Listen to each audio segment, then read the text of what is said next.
আতিউল্লাহ ওয়া আতিউর রাসূল ওয়া লা তুবতিলু আমালাকুম। আন আবি হুরায়রা রাদিয়াল্লাহু তাআলা আনহু قال قال رسول الله صلى الله عليه وسلم كل امتي يدخلون الجنه الا من ابى قيل يا رسول الله من ابى قال من اتاني دخل الجنه ومن اساءني فقد ابى। عن عائشه رضي الله تعالى عنها قالت قال رسول الله صلى الله عليه وسلم من عمل عملا ليس عليه امرنا فهو رد। সম্মানিত উপস্থিতি, সর্বপ্রথম আল্লাহ সুবহানাহু ওয়া তাআলার বারগাহে শুকরিয়া জ্ঞাপন করব যে আল্লাহ তাআলা এতক্ষণ যাবত কোরআন এবং সুন্নাহ থেকে কিছু শোনার এবং তা উপলব্ধি করার জন্য আমাদেরকে এখানে প্রেরণ করেছেন।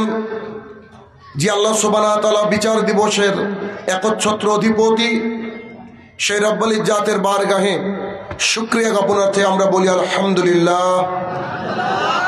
অতঃপর সমগ্র মানব জাতির শিক্ষক, সমগ্র মানব জাতির পথ প্রদর্শক মুহাম্মদুর রাসূলুল্লাহ সাল্লাল্লাহু আলাইহি সাল্লামের উপর শতকোটি সালাত ও সালাম বর্ষিত হোক, আমরা বলি আল্লাহুম্মা আমিন। পাবনা অন্তর্গত পাবনা সদর ঐতিহ্যবাহী খয়েরসুতি দারুল হাদিস রহমানিয়া মাদ্রাসা ও এতিমখানা, অত্র প্রতিষ্ঠানে আজকে আমার সংক্ষিপ্ত বক্তৃতার বিষয় আত্ম উপলব্ধি। উক্ত বিষয়ে তথ্য এবং তত্ত্ববহল আলোচনা করার চেষ্টা করব ইনশাআল্লাহুল আজিজ। আবু সাঈদ খুদরি রাদিয়াল্লাহু তাআলা আনহু বলেন, রাসূলুল্লাহ সাল্লাল্লাহু আলাইহি সাল্লাম কিছু সাহাবীদেরকে লক্ষ্য করে বললেন, সাহাবীরা, জি আল্লাহ রাসূল বলেন তোমরা ওখানে বসিও না। আল্লাহ রাসূল, আমাদের কোনো উপায় নাই, আমাদের পরিবারে এমন প্রশস্ত জায়গা নেই যাতে আমরা ভেতরে আলোচনা করতে পারি, উপায় থাকে না, তাই আমাদেরকে রাস্তার উপরে বসে আলোচনা করতে হয়। রাসূল সাল্লাল্লাহু আলাইহি ওয়াসাল্লাম বললেন, যদি তোমরা একান্তই রাস্তার উপরে দাঁড়িয়ে বসে কথা বলতে চাও তবে রাস্তার হক আদায় করো। সাহাবায়ে কেরাম বলেন, আল্লাহ রাসূল বলেন কি, রাস্তার আবার হক? তো জি, তা আমাদেরকে বলেন রাস্তার হক কি? রাসূলুল্লাহ সাল্লাল্লাহু আলাইহি ওয়াসাল্লাম বললেন, রাস্তার যে হক রয়েছে তার এক নম্বর হক হচ্ছে, তুমি যখন রাস্তায় দাঁড়িয়ে থাকবে, একান্ত প্রয়োজনে দাঁড়াতে হয়, সাহাবায়ে কেরামকে বলছেন, যদি দাঁড়াতে হয় তাহলে তোমার চোখকে অবনত করবে, চক্ষু নিচু করবে। 2, মানুষ রাস্তা দিয়ে যাবে, তোমাকে সালাম করলে তার সালামের জবাব দিতে হবে। 3, রাস্তায় যদি কষ্টদায়ক কোনো বস্তু থাকে তো সরিয়ে দিতে হবে। 4, রাস্তায় দাঁড়িয়ে থাকলে দাওয়াতের কাজ করতে হবে, অর্থাৎ ভালো কাজের আদেশ করতে হবে, আর মন্দ কাজ থেকে মানুষকে দূরে থাকতে বলতে হবে। হাদিস বুখারীর। শুরুতেই এই হাদিস আমি টেনে নিয়ে আসলাম, পেছনে কারণ কি? আমরা পৃথিবীর সর্বশ্রেষ্ঠ জীব মানুষ। আল্লাহ তাআলা আমাদেরকে ব্রেন বুদ্ধি দিয়েছেন, যার আদলে, যার মাধ্যমে আমরা আজকে কম্পিউটারের জামানায় উপস্থিত হয়ে গেছি। কম্পিউটার আল্লাহ তাআলা উপর থেকে পাঠাননি, আপনার আমার মতো কেউ আবিষ্কার করেছে। মানে আমাদের মানুষের বুদ্ধি আছে, মানুষ হিতাহিত জ্ঞান সম্পন্ন, পশুদের যা নাই তা মানুষের মধ্যে আছে। সাহাবায়ে কেরাম একান্ত প্রয়োজনে রাস্তার উপরে দাঁড়িয়ে কথা বলছিলেন। রাসূলুল্লাহ সাল্লাল্লাহু আলাইহি সাল্লাম বলছেন, শোনো, তোমরা ওখানে কেন দাঁড়িয়ে, তোমরা ওখানে কেন? তখন বলছে, আমাদের উপায় নাই, বর্তমান জামানার মতো সেপারেট বাড়ি নাই যে বন্ধুদের সাথে গল্প করব বা একটু আড্ডা দিব অথবা প্রয়োজনীয় কথাবার্তা সারবো। তখন রাসূল সাল্লাল্লাহু আলাইহি ওয়াসাল্লাম বলছে, বসতেই হবে। তো জি হবে। তো যদি বসতে হয় তাহলে তোমাকে রাস্তার হক আদায় করতে হবে।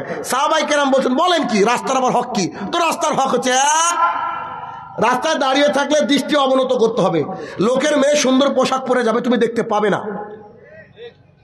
রাস্তা দিয়ে যারা হাঁটবে ড্যাব ড্যাব করে তার দিকে তাকিয়ে থাকা যাবে না। দুই, যতজন মানুষ রাস্তায় যাবে তোমাকে সালাম দিবে, সালামের জবাব দিতে হবে। তিন, রাস্তা থেকে কষ্টদায়ক পাথর, কষ্টদায়ক বস্তুকে কি করতে হবে? সরিয়ে ফেলতে হবে। তো ওই যে লোকগুলা দাঁড়িয়ে আছে, এদের বলেন উপলব্ধি কি? বলেন উপলব্ধি বলেন। আমি মানুষের কথা বলছি, পশুর কথা তো বলতে আসিনি। রাসূলুল্লাহ সাল্লাল্লাহু আলাইহি ওয়াসাল্লাম বলছেন সাহাবায়ে কেরামকে যে শোনো, রাস্তায় যদি দাঁড়াতেই হয় তো রাস্তা ক্লিয়ার করো। বাড়ি দিবেন ভালো কথা, তিনতলা বিল্ডিং গাঁথবেন ভালো কথা, কিন্তু ওখানে রড সিমেন্ট রাস্তায় পালা দিতে পারবেন না। যদি সারা জীবন টিনের বাড়িতে বসবাস করতে হয় তো করতে হবে, মানুষকে কষ্ট দেওয়া যাবে না। তো বলেন তাদের কি হবে যারা রাস্তায় দাঁড়িয়ে? আমাদের আত্ম উপলব্ধি নাই, আমাদের ভেতরে যে উপলব্ধি নাই। পাশে যদি একটা গরু ছাগল বসে থাকে, আমার বক্তৃতা যেমন কিছু বুঝবে না। তো যারা রাস্তা ক্লোজ করে থাকে বা আমাদের চলমান জীবনে আমাদের অলিগলির মধ্যে রাস্তাগুলোকে যারা ব্লক করে থাকে, এরা একেবারে পশুর মতো, উপলব্ধি নাই। আমি বলছি না, হাদিস বুখারীর বর্ণনাকারী আবু সাঈদ খুদরি রাদিয়াল্লাহু তাআলা আনহু, রাসূলুল্লাহ সাল্লাল্লাহু আলাইহি ওয়াসাল্লাম বলছেন যে রাস্তায় দাঁড়াতে হলে এই কটা অধিকার আছে। এবার বলেন তো, রাস্তায় দাঁড়িয়ে দাওয়াতের কাজ করতে হবে, মানুষকে বলতে হবে জনাব। আবু হুরায়রা রাদিয়াল্লাহু তাআলা আনহু বলেন, রাসূলুল্লাহ সাল্লাল্লাহু আলাইহি ওয়াসাল্লাম বলেছেন, কোন ব্যক্তি যদি ফরজ সালাতের পরে আয়াতুল কুরসি পাঠ করে সেই ব্যক্তি মরলে জান্নাতে যাবে। এই কথা মানুষকে বলতে হবে, মানুষকে বলতে হবে। রাসূলুল্লাহ সাল্লাল্লাহু আলাইহি ওয়াসাল্লাম বলেছেন, সকালবেলায় কেউ যদি সাইয়্যিদুল ইস্তিগফার পাঠ করে সারা দিনের মধ্যে মরলে জান্নাত, তবে জর্দা খেলে জাহান্নাম। রাসূলুল্লাহ সাল্লাল্লাহু আলাইহি ওয়াসাল্লাম বলেছেন, মানুষকে বলতে হবে যে 5 ওয়াক্ত সালাত আদায় করো, তাহলে তুমি মুসলমান থাকতে পারো। ভালো কাজের আদেশ করতে হবে, মন্দ কাজ থেকে নিষেধ করতে হবে। যদি এতগুলো দায়িত্ব পালন করতে পারো তবে তুমি রাস্তায় দাঁড়িও। যে ইসলাম মানুষকে রাস্তার হকের কথা বলেছে, সেই ইসলাম কত বড় একটা ধর্ম, যেটা আমাদের সৌভাগ্য যে আল্লাহ তাআলা আমাদেরকে অটোমেটিকলি মুসলমান বানিয়েছে। কেন অটোমেটিকলি? রাসূলুল্লাহ সাল্লাল্লাহু আলাইহি ওয়াসাল্লামের চাচা আবু তালেব, তিনার নিজের সন্তানের চেয়ে তিনি মুহাম্মদ সাল্লাল্লাহু আলাইহি ওয়াসাল্লামকে ভালোবাসতেন বেশি, নিজের বুকের উপরে আগলে রাখতেন। ধর্ম মানেননি, তাও বলেছেন ভাতিজা তোমার গায়ে যদি কেউ হাত দেয় একবার খালি বলবো আমাকে, ওকে আমি কি করে সাইজ করতে হয় করব, এ কথা বলেছেন। অথচ মারা যাওয়ার সময় রাসূল সাল্লাল্লাহু আলাইহি ওয়াসাল্লাম বলছেন, চাচা একবার বলেন না লা ইলাহা ইল্লাল্লাহ, আপনি খালি বলেই দেখেন না আমি আল্লাহর কাছে সুপারিশ করব। তো চাচা এলাকার পরিস্থিতি দেখছে, আবু জাহেল উতবার দিকে তাকিয়ে বলছে, বাপ যা আছে আছে থাক, আমাকে আর এই কথা বলিও না, আমাকে আমার ধর্মের বাবার ধর্মের উপরে মরতে দাও। তিনি মারা গেলেন। তার মানে স্বয়ং মুহাম্মদ সাল্লাল্লাহু আলাইহি ওয়াসাল্লাম দোয়া করেও চাচাকে হেদায়েত দিতে পারেনি, আর আমাদের জন্য কেউ দোয়া করেনি, তারপর আমরা মুসলমান। কথা মনে বোঝাতে পারছি না? কথা কি বুঝছেন আমার? তার মানে কত বড় সৌভাগ্যের অধিকারী আমাদের, যে আমাদের জন্য কেউ দোয়া করেনি, তারপর আমরা মুসলমান। আর চাচার জন্য দিন রাত দোয়া করার পরেও চাচা জাহান্নামে। হাদিস মুসলিম শরীফ। হেদায়েত তো সোজা না। একটা ডাক্তারখানে একটা রোগী গিয়েছে, তো বলেছে প্যারালাইস। তো প্যারালাইসিস যখন হয়েছে একটা পিন নিয়ে ডাক্তার খুঁচিয়ে বলছে লাগে কি, তো না না না লাগে না, তার মানে বুঝতে পারবে প্যারালাইসিস। তা আমাদের মুসলমানরা এমন হয়েছি যে আমরা বেশিরভাগই অন্তরে প্যারালাইস হয়ে গেছে। এত জালসা এত মেহফিল, তবুও ফজরের মসজিদগুলো ভরে না। এত জালসা এত মেহফিল, অথচ আমাদের ভেতরে যে উপলব্ধি এটা আসে না। আমি এভাবে বলে থাকি, জলসার মাধ্যমে যদি মানুষ পরিবর্তন হতো তাহলে সততা কোম্পানির মাইকওয়ালা তাহাজ্জুদ পড়তো। আমি নামটা নিলাম সততা, এরকম কত সততা আছে বাংলাদেশে। আমি না হয় প্রত্যেকদিন মাহফিল করব এমন কথা, এমন তো কথা না, আমার তো একদিন দুদিন বাদও থাকে, কিন্তু মাইকওয়ালাদের তো বাদ থাকে না, এরা দিন রাত মাহফিলে থাকে। অথচ হিসাব করে দেখেন আজকে মাগরিবের নামাজ পড়েনি। আপনি গায়ে নিয়ে না, আমি উদাহরণ দিচ্ছি যে যদি মাহফিলে এভাবে কোরআন এবং সুন্নাহ শুনে মানুষ উপলব্ধি করতে পারতো, তাহলে মাইকম্যান, লাইটম্যান আর প্যান্ডেলম্যানরা তাহাজ্জুদ গুজারি হতো। তার মানে ব্যাপারটা কি, মানুষ শুনে কিন্তু এটার উপরে আমল করার চেষ্টা করে না। এর পেছনে কারণ কি, ওই যে পিন দিয়ে খোঁচালে যেমন রোগীর লাগে না, ঠিক তেমনি আমাদের অন্তরটা প্যারালাইসিস হয়ে গেছে। এখন অন্তরের ট্রিটমেন্ট করার জন্য ভারত থেকে আসছে। আমি দেখি কতদূর করতে পারি পাবনাবাসীকে। এটা তো আলেমদের এলাকা, আর 125 বছর আগে এই মাদ্রাসা তৈরি হয়েছে। চারদিখানিক ব্যাপার নাকি? চিন্তা করেন। তাহলে অতদিন থেকে এলাকার মানুষ কি করলো, কি বুঝলো, এগুলো আমাদের জানা দরকার আছে না নাই?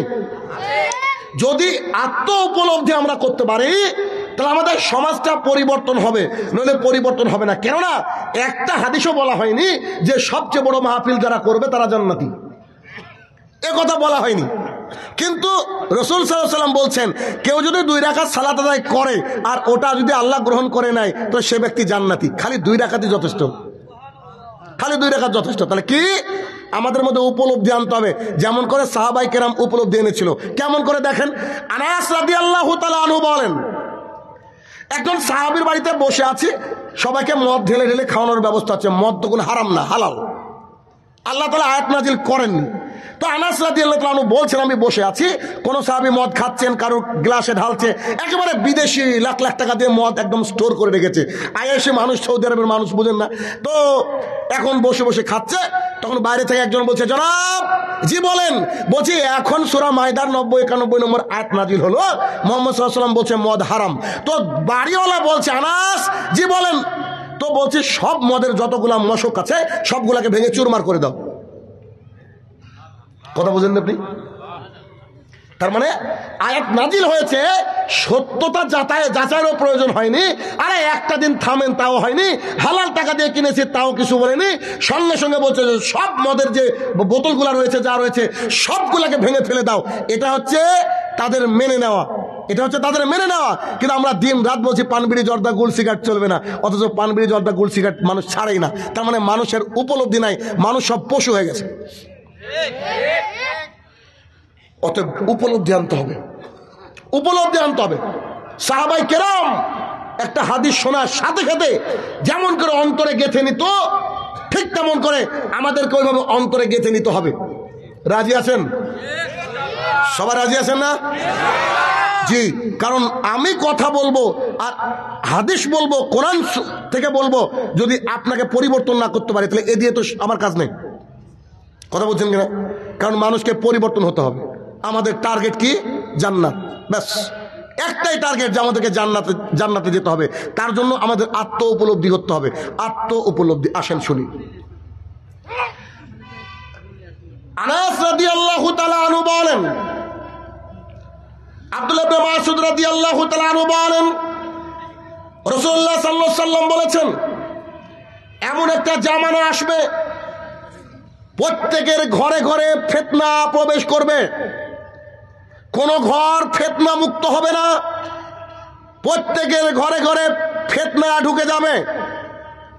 সাহাবায়ে কেরাম বলেন, আল্লাহ রাসূল আমরা তখন কি করব? তখন তিনি বললেন, শুনে রাখো, তোমরা যদি বাঁচতে চাও আমার সুন্নাতকে বিন্নুয়াজেস মারির দাঁত দিয়ে চেপে ধরবা। যদি তাতেও টিকতে না পারো তো তোমাদের পশুগুলাকে নিয়ে পাহাড়ের পাদদেশে চলে যাবা, মানুষের সাথে সংযোগ রাখবা না, ওখানে গিয়ে একা একা ইবাদত করবা। এই জামানার কথাই রাসূল সাল্লাল্লাহু আলাইহি ওয়াসাল্লাম বলেছে। এই জামানায় কিভাবে ফিতনা চারিদিক দিয়ে ধেয়ে আসছে। অন্যতম ফিতনা, যদি মানুষের উপলব্ধি থাকতো, যদি মানুষ বুঝতো আগামী দিনের পৃথিবীর জন্য কত ভয়ঙ্কর পরিস্থিতি আসছে সামনের দিনে, তাহলে আমরা আজকে আমাদের নিজেকে শুধরে নিতাম। যার অন্যতম বিষয় হচ্ছে ট্রান্সজেন্ডার।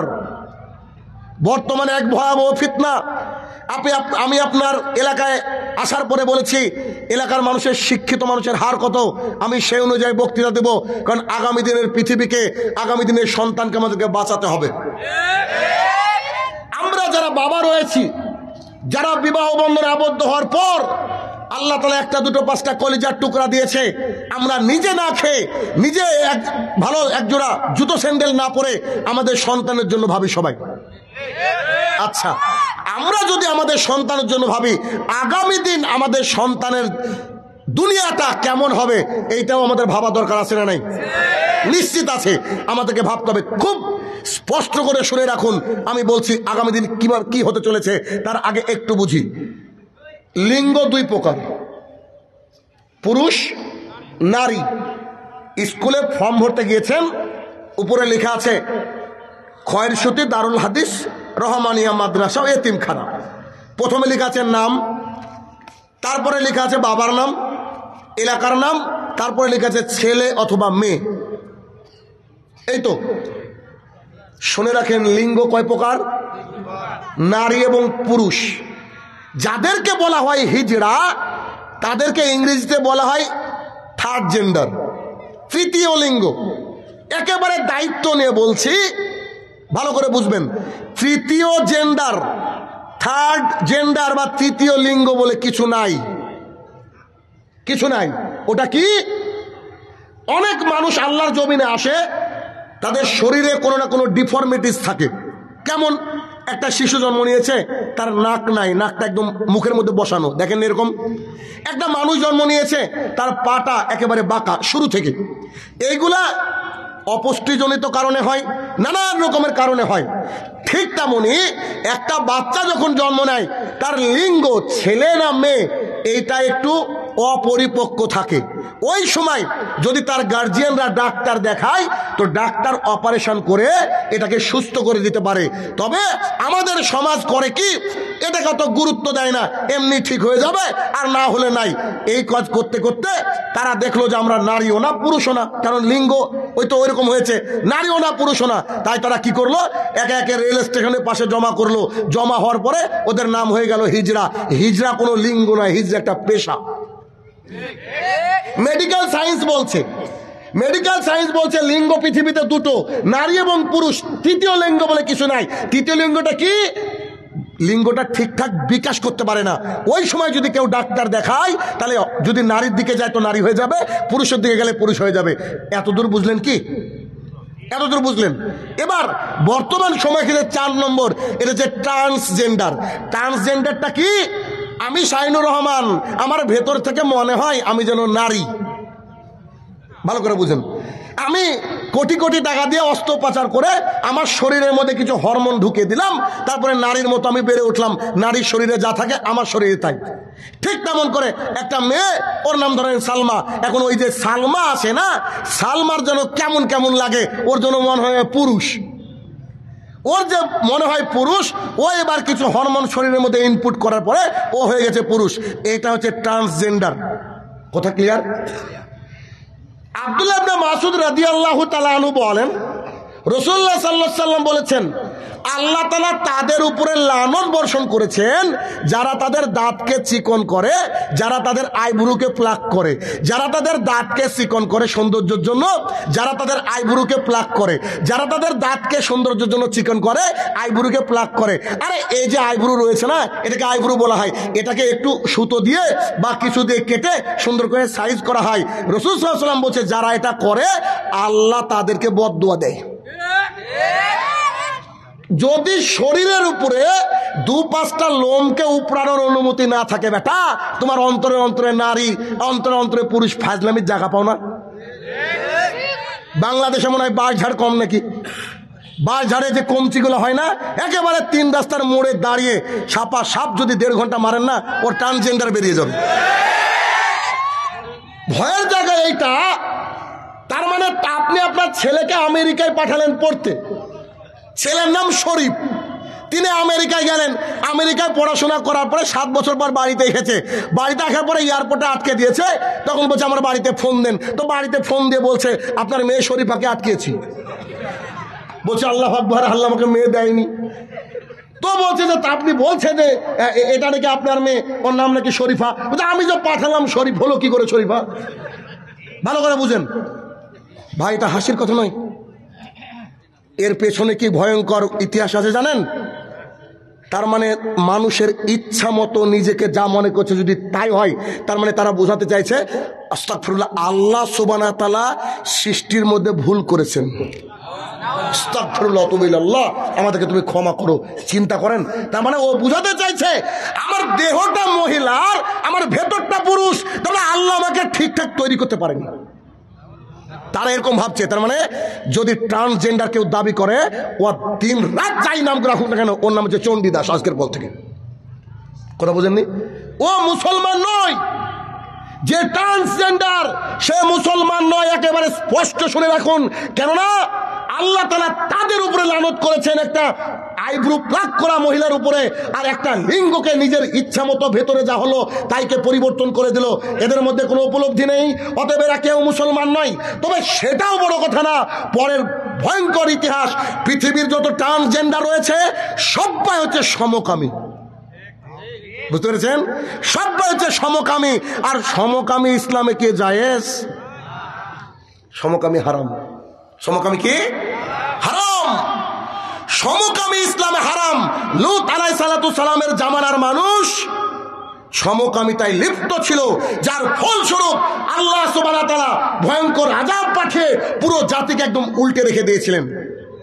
তার মানে আজকে বাংলাদেশ শস্য শ্যামলা, কত সুন্দর একটা জায়গা, মানুষ হালাল রুজি ইনকাম করে খায়, এই মাদ্রাসায় বাচ্চারা পড়াশোনা করে, অমুক এতিমখানায় বাচ্চারা পড়াশোনা করে। কিন্তু এরকম ট্রান্সজেন্ডারকে যদি আগামী দিনে আমরা রুখতে না পারি, সমকামিতা যদি বেড়ে চলে, আল্লাহ তাআলা লূত আলাইহিস সালামের মতো আমাদের বাংলাদেশকে উল্টে রেখে দেবে। আগামী দিন আপনাদেরকে প্রতিরোধ করে চলতে হবে। কেউ যদি মনে করে এই কথা বলতে গেলে ওরা নারাজ হয়, সেই কথা বলতে গেলে তারা নারাজ হয়, তাহলে আপনার সন্তান আগামী দিনে ওই যে বললাম না যে ওই শরীফ থেকে শরীফা হয়ে যাবে। তখন কি করবেন? আমেরিকার একটা শোয়ে একজন বাবা বসে আছেন, আর দর্শক হাততালি দিয়ে বলছে যে আপনার মেয়েকে ওয়েলকাম জানাচ্ছি। তিনি অঝরে কাঁদছেন, আহারে আমি সন্তান জন্ম দিলাম, ছেলে জন্ম দিলাম, আর আজকে সে মেয়ে হয়ে গেছে।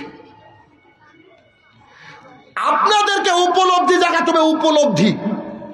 যদি ভেতর থেকে আপনারা এখনই উপলব্ধি না করেন, তাহলে আগামী দিনে আপনার সন্তানরা এমন একটা পরিস্থিতি সৃষ্টি করবে, সেই দিন আপনার চোখের পানি আর শুকাবে না। কেন? আমরা নিজে দেখেছি। আজ থেকে হয়তো 30 বছর আগে বাংলাদেশের খুব কম মহিলারা মুখটা খুলে চলতো, খুব কম মহিলাদের শরীরটা দেখা যেত। আজকে বাংলাদেশ, যখন আমরা ইন্ডিয়া থেকে বাংলাদেশে ঢুকি, এত জিন্স বালি বাংলাদেশে দেখা যায়। আমরা ভাবতাম শুধু মনে হয় জিন্সের প্যান্ট শুধু আমাদের ইন্ডিয়ান মহিলারা পরে, এখন দেখছি এত জিন্স বালি বাংলাদেশে। তার মানে জিন্স দেখতে দেখতে আমরা অভ্যস্ত হয়ে গেছি। আপনাদের কিছু মনে হচ্ছে না? এরকম করে দেখেন, চিন্তা করেন আপনার সমাজটা কত পরিবর্তন হয়েছে। এটার পেছনে কারা দায়ী? আমরা অভিভাবকরা দায়ী। যতদিন না পর্যন্ত ইসলামটাকে আমাদের সমাজের বুকে অ্যাপ্লাই করব, অতদিন পর্যন্ত আমাদের সমাজটা সুন্দর হতে পারে না। অতএব খুব গুরুত্ব দিয়ে কথা শুনে আমাদেরকে উপলব্ধি আনতে হবে। এখন থেকেই আপনাদেরকে টার্গেট নিতে হবে। এরকম টার্গেট নেন, কথাকে স্বর্ণাক্ষরে করে লিখে রাখেন আমার এই কথাটাকে, কি যদি কোনো স্কুলে এইরকম শরীফ থেকে শরীফার গল্প পড়াই, যদি কোনো স্কুলে ট্রান্সজেন্ডার সমকামিতার ছয় লাভ করে, আমরা আমাদের সন্তানকে মাদ্রাসায় ভর্তি করব। যদি মাদ্রাসার কিতাব পুস্তক পরিবর্তন করা হয়, সেখান থেকে আমাদের সন্তানকে নিয়ে রাখবো। আমাদের সন্তানকে আমরা মূর্খ বানাবো, তবু স্কুল কলেজ মাদ্রাসায় দিব না। এইরকম যতক্ষণ আপনারা করবেন, ততক্ষণ একটা সমাজ আগামী দিনের ভয়াবহ পরিস্থিতির শিকার হয়ে যাবে। আমরা যদি আজকে চুপচাপ বসে থাকি, আমরা যদি মনে করি যে যা করছে করুক, আমরা কিছু করব না, ওয়াল্লাহি আগামী দিনে আপনার সন্তান, আপনার ছেলে আর আপনার মেয়ে দুজনে মিলে ছেলে ছেলে হয়ে যাবে, মেয়ে মেয়ে হয়ে গেলে তারা ভাই বোন নিজের সমকামিত করবে। বাবার কোনো পরিচয় থাকবে না, মায়ের কোনো পরিচয় থাকবে না। এমন একটা ভয়াবহ পরিস্থিতি, আমেরিকা, ইংল্যান্ড, জাপানকে ফলো করে আজকে পরিস্থিতি এত ভয়াবহ হয়ে যাচ্ছে। আজকে আপনাদেরকে আমাকে উপলব্ধি বের করতে হবে। উপলব্ধি নাই, দেখবেন আপনাকে প্রত্যেকটা পদে পদে দেখাবো কেমন উপলব্ধি নাই। কি যেন বললো যে ভাই, গজলটা কত সুন্দর একটা গজল বললো যে হে প্রতিপালক, পরকালের ভয় আমাকে অন্তরে জাগিয়ে দিও। ঠিক না? পরকালের ভয় আমাকে অন্তরে জাগিও। আচ্ছা শুনেন, বারা ইবনে আযব রাদিয়াল্লাহু তাআলা আনহু বলেন, আমরা একবার রাসূলুল্লাহ সাল্লাল্লাহু আলাইহি ওয়াসাল্লামের সঙ্গে একটা আনসারী ভাইয়ের জানাজায় গেলাম। জানাজায় যাওয়ার পরে দেখলাম কবর খননের কাজ বাকি। রাসূলুল্লাহ সাল্লাল্লাহু আলাইহি ওয়াসাল্লাম বসে পড়লেন, আমরাও বসে পড়লাম। আকাশের পাখি ভেবেছে আমরা সব এক একটা কাঠের গুড়ি। কি গাছ কেটে ফেললে, অর্ধেক কেটে ফেললে, গাছের উপরে পাখি বসে থাকলে পাখির কি টেনশন হয়? কেন? কারণ ও তো গাছ, ও তো হাত নাই যে পাখিকে ধরবে। তো বারা ইবনে আযব রাদিয়াল্লাহু তাআলা আনহু বলেন, রাসূলুল্লাহ সাল্লাল্লাহু আলাইহি ওয়াসাল্লাম বসে পড়লেন কবরের সামনে, কবর খননের কাজ চলছে, আমরাও বসে পড়লাম। আমরা এতটা নীরব ছিলাম যে পাখিতে ভেবেছে আমরা গাছ। আপনার আমার চরিত্র কি? যদি কারো জানাজায় যান তো জানাজায় গিয়ে কবরস্থ করার জন্য যখন মুর্দাকে নিয়ে যাওয়া হচ্ছে, ওই লাশকে নিয়ে যাওয়া হচ্ছে, তখন একজন ভাই আরেকজন ভাইয়ের সাথে গল্প করে বলছে, এই জমিটা কার গো? তো যে এই জমিটা আমি কিনেছি, এবার তো ফসল ভালো হয়েছে, আছে না নাই? সাহাবী বলছেন রাসূল সাল্লাল্লাহু আলাইহি ওয়াসাল্লাম বসে পড়লেন, আমরাও বসে পড়লাম, এমন ভাবে বসে পড়লাম পাখি ভেবেছে আমরা গাছ, মানে আমাদের কোনো নড়নচড়ন নাই, একেবারে স্থির বসে পড়লাম।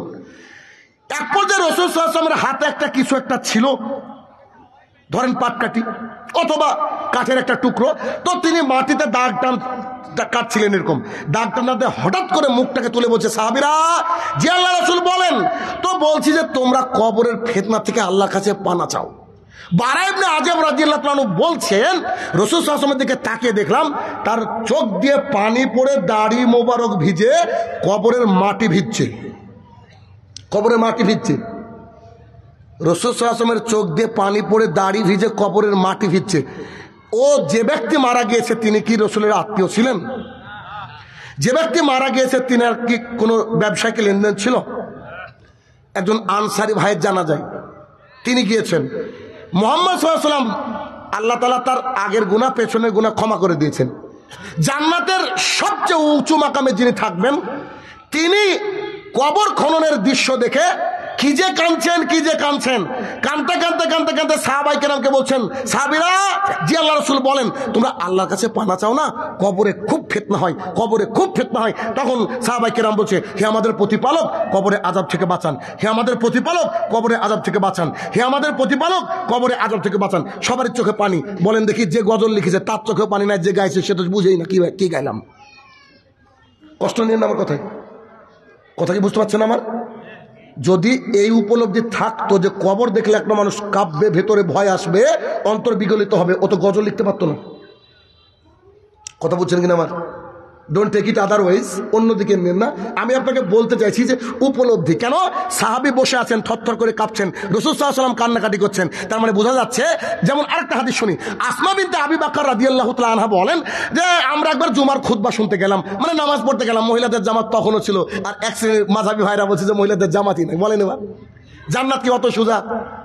তো আসমা বিনতে আবি বকর রাদিয়াল্লাহু তাআলা বলছেন মহিলাদের জন্য শেষের কাতার ছিল সেরা কাতার, আর আগের কাতার ছিল পুরুষদের জন্য সেরা কাতার। তো আমরা মুহাম্মদ সাল্লাল্লাহু আলাইহি ওয়াসাল্লামের পেছনে খুতবা শুনছিলাম, তো সেদিন কবরের আলোচনা করছিল মুহাম্মদ সাল্লাল্লাহু আলাইহি ওয়াসাল্লাম। তো সামনের মুসলমান ভাইয়েরা এত যে কান্নাকাটি শুরু করে দিল, হাদিস শুনতে শুনতে এত যে কান্নাকাটি শুরু করে দিল, তা আমরা যে পেছনে বসে আছি আমরা তারপরে কি বললো শুনতে পারিনি। আমরা যখন একে অপরের দিকে বেরিয়ে যাচ্ছিলাম, খুতবা শেষ সালাত শেষ বেরিয়ে যাচ্ছিলাম, আমরা আরেকটা বোনকে ধরে বলছিলাম তুমি যে একটু আগে বসেছিলা তারপরে কি বলেছিল। তার মানে আমি আপনাকে বোঝাতে চাইছি দুটো হাদিস দিয়ে কবরের কথা, কিয়ামতের কথা, এইরকম পরিস্থিতির কথা আসলে মানুষের অন্তর বিগলিত হবে, মানুষ কন্দনরত অবস্থায় থাকবে, মানুষ ভয় করবে, অথচ আমাদের উপলব্ধি নেই। বুঝেননি? আমাদের উপলব্ধি নেই।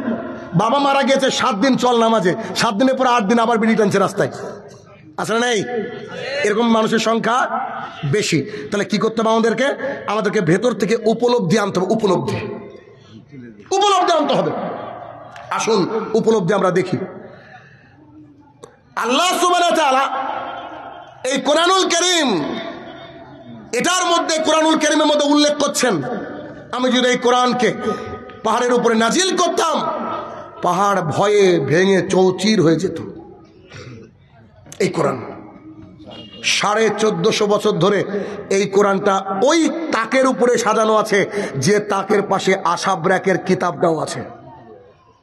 জি, এই কোরআনটা ওই ঘরে রয়েছে যে ঘরে দিন রাত টিভি সিরিয়াল চলে ভারতের। এই কোরআনটা ওই কি রে ভাই মাইকম্যান,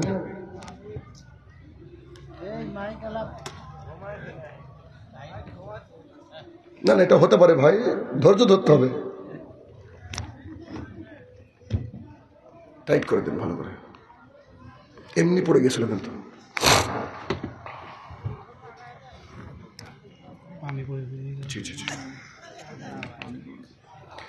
তো যেটা বলছিলাম, এই কোরআনুল কারীম আমাদের ওই ঘরে রাখা থাকে যে ঘরে আমাদের হারাম খাদ্য প্রবেশ করে। কিন্তু কোরআন, এই কোরআনের ভয়ে পাহাড়কে ভেঙে চৌচির করার কথা আল্লাহ তাআলা বলেছেন। এই কোরআনকে আমাদেরকে পরিবর্তন করতে পেরেছে কি? তার মানে আমরা উপলব্ধিহীন মানুষ, আমাদের মধ্যে উপলব্ধি বলেন নাই।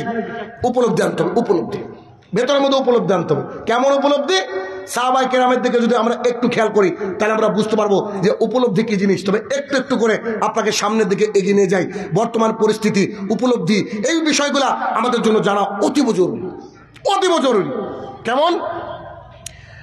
আনাস রাদিয়াল্লাহু তাআলা আনহু বলেন, রাসূলুল্লাহ সাল্লাল্লাহু আলাইহি ওয়াসাল্লাম বলেছেন, কিয়ামতের মাঠে সর্বপ্রথম হিসাব নেওয়া হবে সালাতের। যার সালাত টিকে গেল তার সমস্ত আমল গৃহীত হবে, যার সালাত টিকবে না তার কোনো আমল গৃহীত হবে না।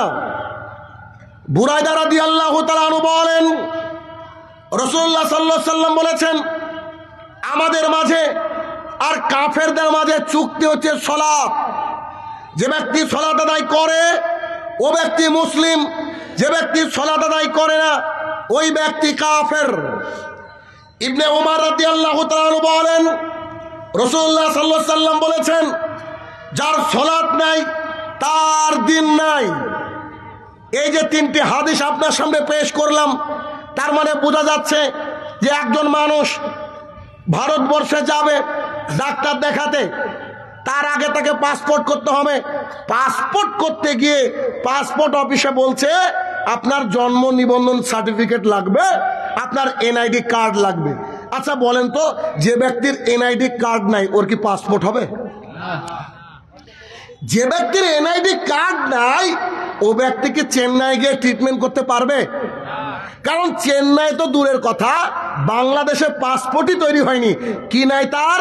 এনআইডি কার্ড নাই। তাই ঠিক তেমন করে আল্লাহর দরবারে কোনো আমলকে পেশ করতে গেলে আমাদের এনআইডি কার্ড হচ্ছে সালাত। এনআইডি কার্ড সালাত। একেবারে স্পষ্ট কথা বলেছেন আল্লাহ তাআলা সূরা মুদ্দাসসির আয়াত নম্বর 42 এবং 43।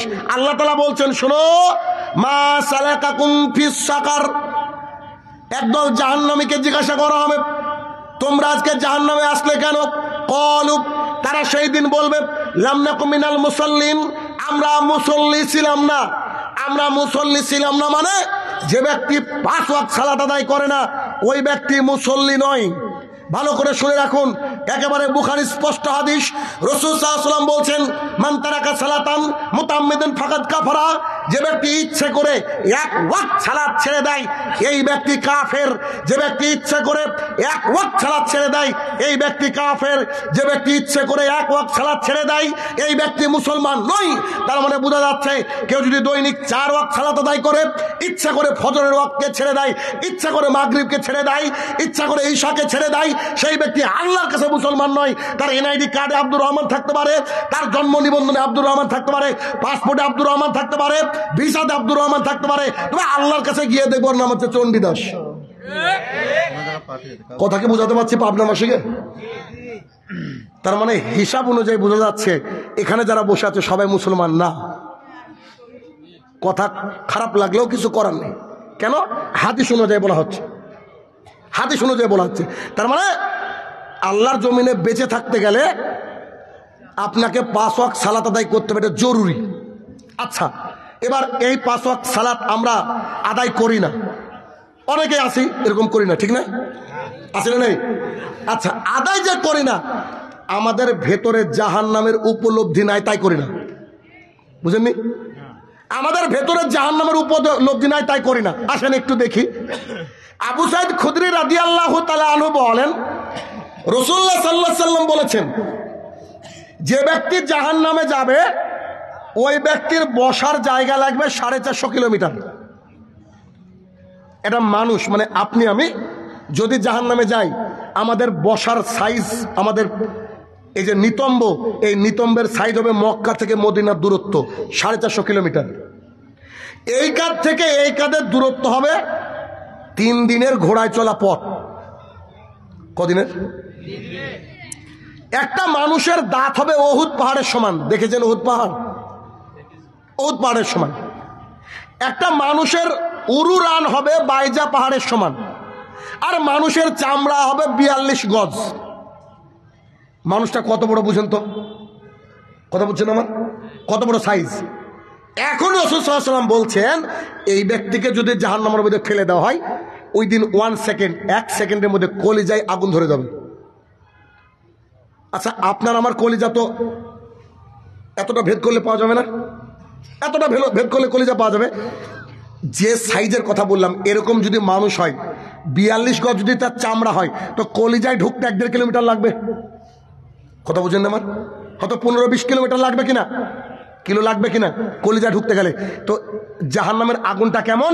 জাহান্নামের মধ্যে দেওয়ার সাথে সাথে কলিজায় আগুন ধরে যাবে। আবু হুরায়রা রাদিয়াল্লাহু তাআলা আনহু বলেন, রাসূলুল্লাহ সাল্লাল্লাহু আলাইহি ওয়াসাল্লাম বলেছেন, ও দুনিয়াবাসী তোমরা শোনো, তোমাদের মাঝে দাও দাও দাও দাও করে জ্বলতে আগুন দেখেছো কি? যে আমরা তো প্রতিনিয়ত দেখি। এই যে দাও দাও করে যে আগুন জ্বলে, এই আগুনের 69 গুণ যদি করো, তাহলে সেটা হচ্ছে জাহান্নামের আগুন।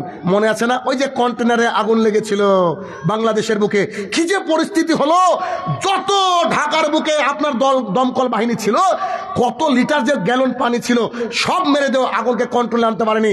রাসূল সাল্লাল্লাহু আলাইহি ওয়াসাল্লাম বলছে, ওই যে তোমাদের ওখানে চট্টগ্রামে আগুন লেগেছিল, ঢাকার বুকে আগুন লেগেছিল, যত আগুন ছিল এটাকে 69 দিয়ে গুণ করো, যত আগুন হবে এটা হচ্ছে জাহান্নামের আগুন। কথা বুঝছেন আমার? এটা জাহান্নামের আগুন। এখন এই যে সূরা মুদ্দাসিরের 42 এবং 43 নম্বর আয়াতে কি বললাম? যে ব্যক্তি সালাত আদায় করে না, ও ব্যক্তি জাহান্নামে যাবে। কোন আগুন? এই যে এই আগুন। বুঝে নিবা, এই আগুন কি সহ্য করতে পারবেন কেউ আছেন এখানে? তাহলে কেন সালাত আদায় করেন না? এখনো ভেতর থেকে উপলব্ধি আসেনি, ভেতর থেকে উপলব্ধি আসেনি। আল্লাহর জমিনে যতদিন আপনি বেঁচে থাকবেন, যে কোনো মূল্যে আপনাকে সালাত আদায় করতে হবে, যে কোনো মূল্যে। যদি কালকে আকাশ থেকে তুষারপাত হয়, বরফপাত হয়, যদি আপনার গোসল ফরজ থাকে, আপনি যদি হুষ্টপুষ্ট একটা জোয়ান মানুষ হন, তাহলে তারপর আপনাকে বরফ দিয়ে গোসল করে সালাত আদায় করতে হবে। অথচ মুয়াজ্জিন বলছে হাইয়া আলাস সালাহ, কম্বলের তলে শুয়ে শুয়ে বলছে যে তোরা 3 জনা মিলি চালা। আজকে জালসা শুনেছি, আমার কায়দা নেই যাওয়ার। কি আছে না নেই? এটা তো আছে, আছে। আমাদের মাঝে আবার এমন সমস্যা হয়েছে, আমরা মানুষকে বলছি আপনি মসজিদে আসেন, আর আমরা ভাগ করে নিয়েছি। বলছে যে তুই যদি বুকে না হাত মানিস তোর ভাগ্যে খারাপ আছে না সমাজে। আর পাশের মসজিদের লোক বলছে তোর যদি হাত বুকের উপরে যায় তো তোর ভাগ্যে খারাপ আছে না নাই? আমি বলি মানুষকে আগে সালাত আদায় করতে ঢুকান না, আগে ঢুকান, তারপর একটা কিতাব দিয়ে দেন, ভাই এই কিতাবটা পড়েন তো, কোথায় হাত বাঁধতে হবে, কি করতে হবে এরা দেখেন। শুরুতেই মানুষকে এত নিয়াত শিখিয়ে দিয়েছে আমাদের মাযহাবী ভাইয়েরা, ও নিয়াত মুখস্থ করার ভয় আর নামাজি যায় না। এক লোক করছে কি, এদিকে আমাদের মসজিদ আর এদিকে তাদের মসজিদ, মানুষ বিপদে, এখানে দাঁড়িয়ে আছে এক ব্যক্তির, এখানে দাঁড়িয়ে আছে। তো এক ব্যক্তি সাইকেল নিয়ে যেতে যেতে সাইকেল থামিয়েছে, দাঁড়া। এখানে আমাদের লোক বলছে তুই হাত কোথায় বানিস? এ দেখছে যদি বলি যে বুকের উপরে, ভাগ্যে খারাপ আছে। এও তো চাচা, এ বলছে যে তুই কোথায় বানিস তাড়াতাড়ি বল। এ ভাবছে যদি বলি নাবির নিচে তো নারাজ হবে। তো দেখছে না বাঁচার রাস্তা কি, বলছে চাচা আল্লাহর কসম করে বলছে আমি নামাজই পড়ি না, বলছে আমি নামাজই পড়ি না। তো বলছে তাহলে যা, তোকে আমাদের কোনো সমস্যা নেই, দরকার নেই। আস্তাগফিরুল্লাহ। এ হচ্ছে আমাদের সমাজ, এ হচ্ছে আমাদের সমাজ। কারণ আমিন বলার কারণে ফিতনাবাজ বলে মসজিদ থেকে বের করে দেওয়া হয়েছে, এমন হাজারো দৃশ্য বাংলা জমিনে প্রতিদিন ঘটে। অথচ ওই ছেলেটা রাস্তায় রাস্তায় গাঁজা খেয়ে বেড়ায়, ওই আপনার বাবা খেয়ে বেড়ায়, ওই আপনার সিগারেট খেয়ে বেড়ায়। একজনও চাচা মামা খালু থাকে না যে বেটা তুমি এটা খাচ্ছ কেন, এটা বলে না।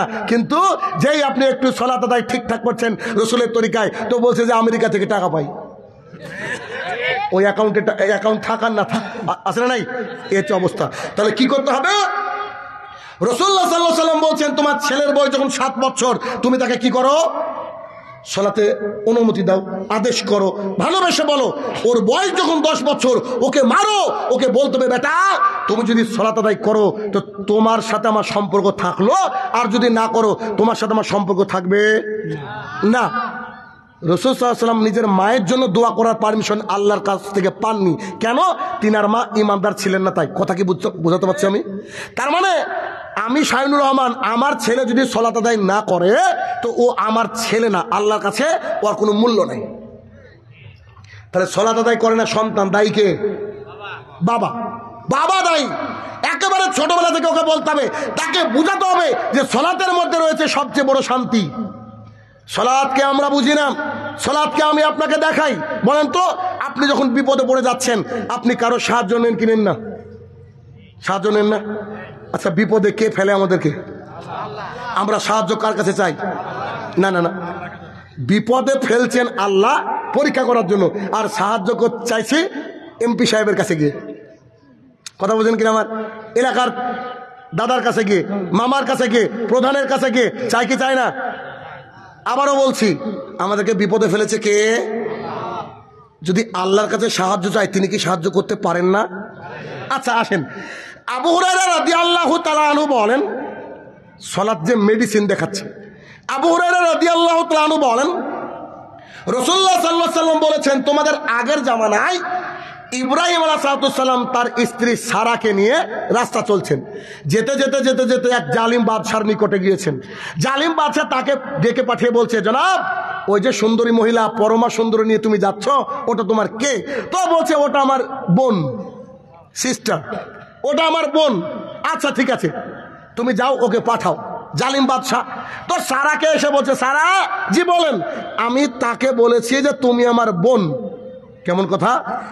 আল্লাহর কসম করে বলছি, আল্লাহর জমিনে যদি ইমানদার কেউ থাকে, তুমি আর আমি, সেই অনুযায়ী আমরা একে অপরের ভাই বোন, দিনী বোন। যদিও আমি স্বামী স্ত্রী সম্পর্ক, তো তুমি আমার এই কথাকে সত্যায়ন করো। তো রাজা জালেম বাদশাহ খারাপ মানুষ। তো সারা আলাইহিস সালাম যখন গিয়েছেন, তো দেখছেন বেগতিক, বাদশাহ তো খারাপ, তিনি অজু করে সলাতে দাঁড়িয়েছেন। কিভাবে সলাত পড়েছেন তারা জানে। সলাত দেখেন, তিনি দাঁড়িয়ে সলাত আদায় করার পরে আল্লাহর কাছে দোয়া পড়ছেন, দোয়া করছেন। দোয়াটা একটু শুনবেন। তিনি বলছেন, হে আমার প্রতিপালক, আপনাকে আমি আমার মাবুদ হিসাবে গ্রহণ করেছি। মাবুদ কে?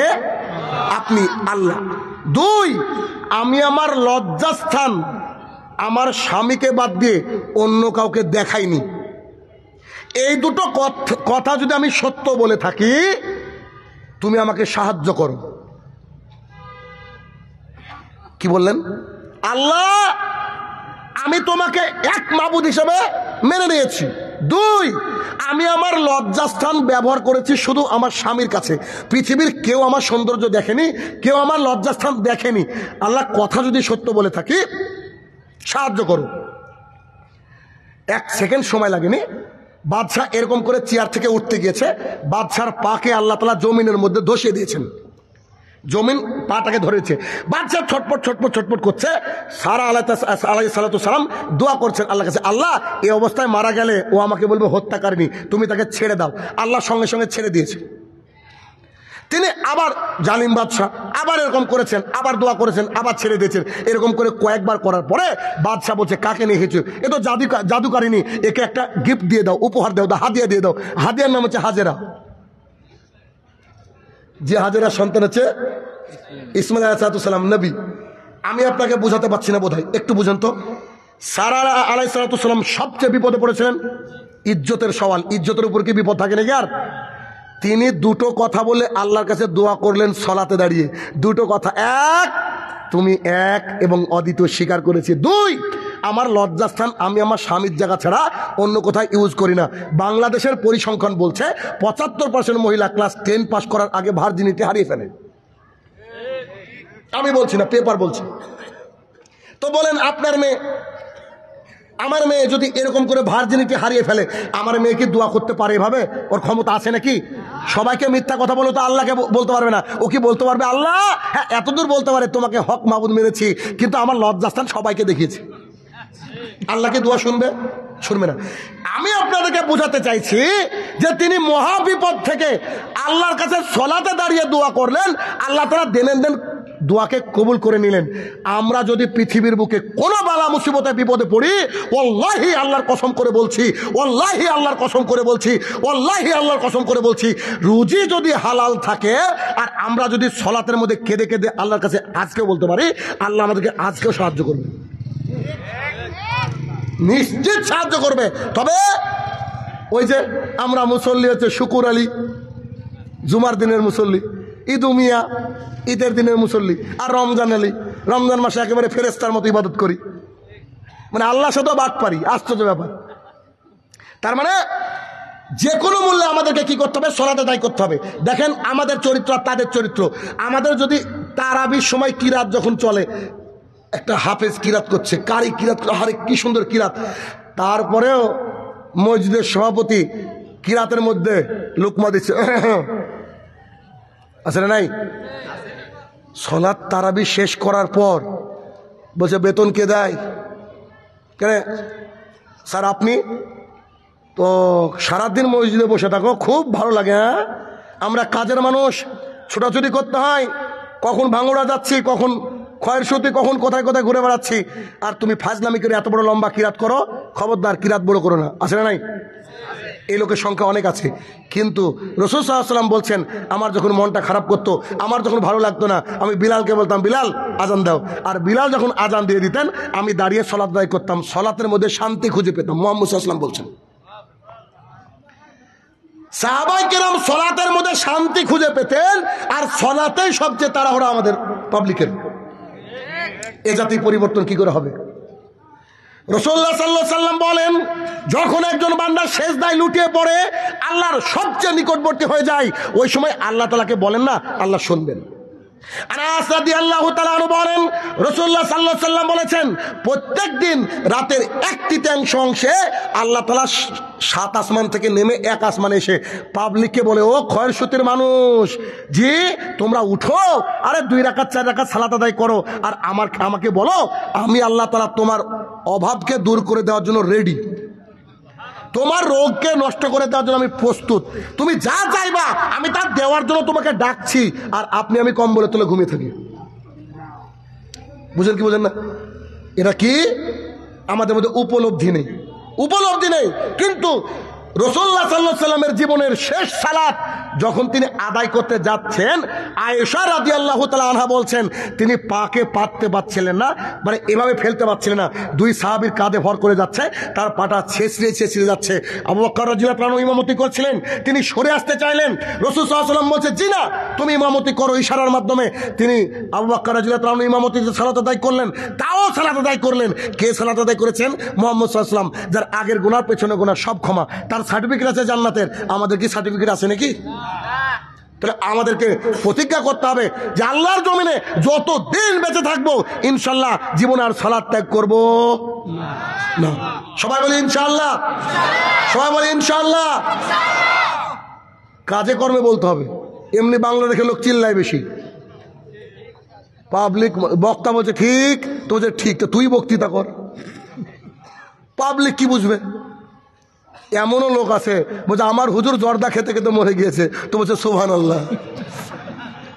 ও ইন্না লিল্লাহ কোথায় পড়তে এটাও জানে না, আছে না? এ তো আপনাদের দেশের মানুষের অবস্থা। আমার দেশের লোককে বলা, যদি কেউ বলে ভাই ঠিক কিনা, কেউ কথা বলে না। আর আপনাদের লোক বলার জন্য খালি রেডি, তা মিছিলে হোক, নেতার পিছনে হোক, আর আমাদের সামনে হোক, আর যেখানে হোক, ও ঠিক বলতে উস্তাদ, কিন্তু ভিতরে নাই কিছু। রাগ করছেন? কথা বাস্তবতা ভাই, কারণ আমি আপনার দিনই ভাই, ঠিক না? আমি আপনাকে কি করতে এসেছি? পরিবর্তন করতে এসেছি, ঠিক না? তাহলে আমাদেরকে কি করতে হবে? সালাত আদায় করতে হবে, সালাত আদায় করতে হবে।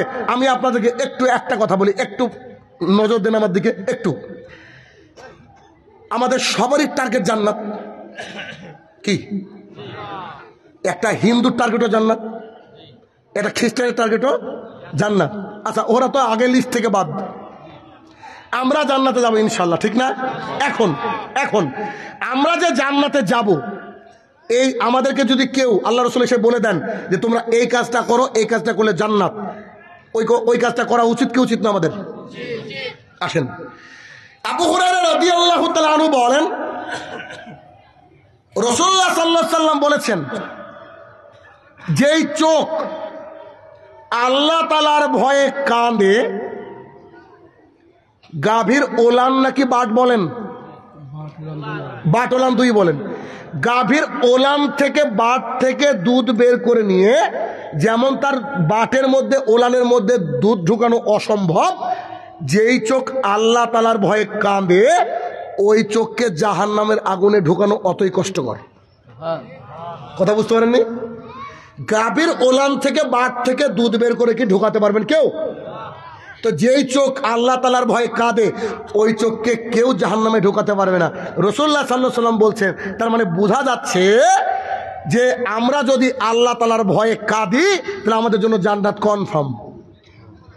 আচ্ছা, কখন কাঁদবো? কানা জায়গা কোনটা?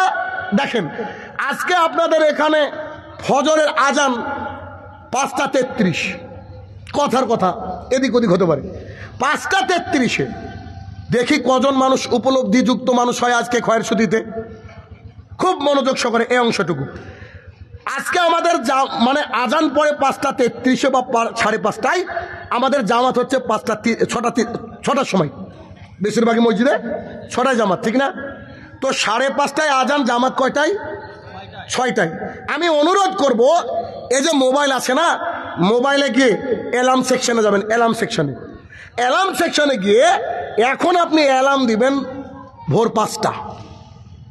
শীতের রাত অনেক বড়, কি ভোর 5টায় অ্যালার্ম দিবেন, আজান পড়তে কত মিনিট বাকি? 30 মিনিট। যারা, আমি আগামীকালকের জন্য বলছি, কেননা আজকে যারা সালাত আদায় করেছেন তারা কিন্তু বিতির আদায় করে নিয়েছেন অধিকাংশই। কালকে থেকে সালাত আদায় করবেন, এশার নামাজ পড়ে বাড়ি চলে যাবেন, বিতির পড়বেন না, রাখেন হাতে, দরকার কাজা পড়বেন। ভালো করে শুনেন, বিতিরটা রেখে দিয়ে 5টায় অ্যালার্ম দিবেন। এখন 1 সপ্তাহ ট্রিটমেন্ট আপনার। 5টায় অ্যালার্ম দেওয়ার পরে উঠবেন, 10 মিনিট বাথরুমে যাবে, নিশ্চিত লাগবে। বাথরুমে যাওয়ার পরে হাতে আছে 20 মিনিট, 2 রাকাত সালাতে দাঁড়িয়ে যান, 2 রাকাত দাঁড়িয়ে যান। যদি তাড়াতাড়ি পড়েন আরো 2 রাকাতে দাঁড়িয়ে যান, আর যদি খালি 2 রাকাত পড়েন 10-15 মিনিট যাবত 2 রাকাত পড়েন। 2 রাকাত শেষ হয়ে গেল, দেখছেন 8 মিনিট বাকি আজান দিতে, 8 মিনিট বাকি, আজান দিতে 8 মিনিট বাকি, উঠে 1 রাকাত বিতির পড়েন। সালাত 2 রাকাত অথবা 4 রাকাত, 1 রাকাত বিতির পড়লেন। এখন দেখছেন আজান দিতে আর 4 মিনিট বাকি, আল্লাহ দরবারে হাতটাকে তুলে দিয়ে বলেন, আল্লাহ আমি পাপী মানুষ, আমি গুনাহগার, তুমি যদি ক্ষমা না করো আমি ক্ষমা পাবো না। কেন? শাহিনুর রহমান বলেছেন, আয়েশা রাদিয়াল্লাহু তাআলা রাসূল সাল্লাল্লাহু আলাইহি ওয়াসাল্লামকে বলছে, আল্লাহ রাসূল এত কষ্ট কেন করেন? সূরা বাকারা পড়েন, আল ইমরান পড়েন, পাটা এরকম ফুলে যায়, এত কেন কানেন? আপনার তো পেছনের গুনাহ সামনের গুনাহ সব মাপ, আল্লাহ আপনাকে জান্নাত দিবে, এত কেন কানেন? তখন মুহাম্মদ সাল্লাল্লাহু আলাইহি ওয়াসাল্লাম বলছে, আয়েশা আমি কি আল্লাহর অকৃতজ্ঞ বান্দা? আর ওই যে একটু আগে হাদিস শোনালেন আবু হুরায়রা থেকে, তার মানে আল্লাহর ভয় যদি কেউ কাঁদে তাহলে সে চোখ জাহান্নামের আগুন দেখবে না। এই জন্য আল্লাহ, শাহিনুর রহমান বলে গেল, হাদিস তো শুনলাম, আল্লাহ তুমি আমাকে ক্ষমা করো। ওয়াল্লাহি দেখবেন আপনার চোখে পানি চলে আসবে। 10টা 20টা 30টা দমকল এসে চট্টগ্রাম ঢাকার আগুন নিভাতে পারেনি। আল্লাহর কসম করে বলছি, 1 ফোঁটা মাত্র 2 ফোঁটা চোখের পানি জাহান্নামের ভয়াবহ আগুনকে দপ করে নিভে দেবে। যদি আপনাদেরকে ঘুমাতেই হয়, এত যদি ঘুমের ঘাটতি থাকে, কবরে ঘুমিয়েন। কোথায়? কবরে ঘুমিয়েন। বিশ্বাস করেন কেউ ডিস্টার্ব করবে না, আল্লাহর কসম করে বলছি কেউ ডিস্টার্ব করবে না। দলিল, বারা ইবনে আযম রাদিয়াল্লাহু তাআলা আনহু বলেন, রাসূলুল্লাহ সাল্লাল্লাহু আলাইহি ওয়াসাল্লাম বলেছেন, বান্দাকে যখন কবরের মধ্যে রাখা হয়, রাখার পরে নাকির আর মুনকার আসে, এসে বলছে, মা হাজার রাজুলাল্লাহ জিবাই সফিকুম, এই তোমাদের মধ্যে একজন ব্যক্তিকে পাঠানো হয়েছিল, ওই ব্যক্তি সম্পর্কে তুমি কি জানো? তো ওই ব্যক্তি বলছে, হুয়া মুহাম্মদুর রাসূলুল্লাহ সাল্লাল্লাহু আলাইহি সাল্লাম। আরে তিনি তো আল্লাহর রাসূল, তিনি তো আল্লাহর প্রেরিত বান্দা। তখন চট করে আল্লাহ সুবহানাহু ওয়া তাআলা বলেন যে ফাফরিসু মিনাল জান্নাহ, ওর জন্য জান্নাতের বিছানা বিছিয়ে দাও। ওয়া লিবাসু মিনাল জান্নাহ, ওর জন্য জান্নাতের পোশাক পরিয়ে দাও। ওয়া ইফতাহু লাহু বাবান মিনাল জান্নাহ, জান্নাতের দিককার গেট খুলে দাও। এই লোক উঠে বলবে জনাব একটু পানি দেন তো, পানি দেন তো, আসরের নামাজ পড়বো, একটু পানি দেন না, আসরের নামাজ পড়বো। তো তাকে বলা হবে বেটা খুব নামাজ পড়েছো দুনিয়ার বুকে, আর নামাজ লাগবে না, তুমি এমন করে ঘুমাও যেমন করে বাসর রাতের দোলা যদি ঘুমিয়ে থাকে সকালবেলায় কেউ ডিস্টার্ব করে না। পৃথিবীর সেরা যদি মন্ত্রী হয়, মন্ত্রীদের তো অনেক কাজ থাকে না, একটা মন্ত্রী যদি আজকে রাতে বিয়ে করে, ওর মা আগামী কালকে ভোরে কি জাগাবে ওকে? অন্তত বলবো যে বাপ 5টা দিন তুই তোর মতন এনজয় কর। কি আপনি যদি লেবার দেন, দিন মজুরি করেন, তাও আপনার মা ডাকবে না 2-5টা দিন, না আমার ছেলে বিয়ে করলো এই বসে একটু আরাম করুক, একটু স্ত্রীর সাথে সময় দিক, দেবে কি দেবে না? কেউ ডাকবে কি? নাকি ভোরে বলবে ওই তাড়াতাড়ি যা অফিসে যা, বলবে কি? বলবে না। রাসূলুল্লাহ সাল্লাল্লাহু আলাইহি ওয়াসাল্লাম বলছেন যে তাকে ফেরেশতারা বলছে তুমি এমন ভাবে ঘুমাও দুনিয়ার বুকে বাসর রাতের দুলা যেমন ঘুমায়, ওদেরকে ডিস্টার্ব করে না, তুমি ঘুমিয়ে যাও। আর এই ঘুমানোর পরে তোমাকে একবার ডাকা হবে, যেদিন হাসরের ময়দান সৃষ্টি করা হবে সেই দিন তোমাকে ডাকা হবে। তার মানে 100 বছর আগে যারা মরেছে কি যে ঘুম পাচ্ছে, আজকে যারা মরেছে কি যে আরামের ঘুম শুরু করলো, আগামীকালকে যারা মরবে কত যে ঘুম তারা শুরু করবে, যদি তারা ইমানদার হয়, আল্লাহর জমিনে আল্লাহর দিন প্রচারকারী প্রতিষ্ঠাকারী হয়, 5 ওয়াক্তের সালাত আদায়কারী হয়, তাহলে কি যদি ঘুমাতে হয় কোথায় ঘুমাতে হবে? কবরে। আর আল্লাহর জন্য প্রতিদিন আধা ঘন্টা বের করা যেতে পারে না? কি বলেন?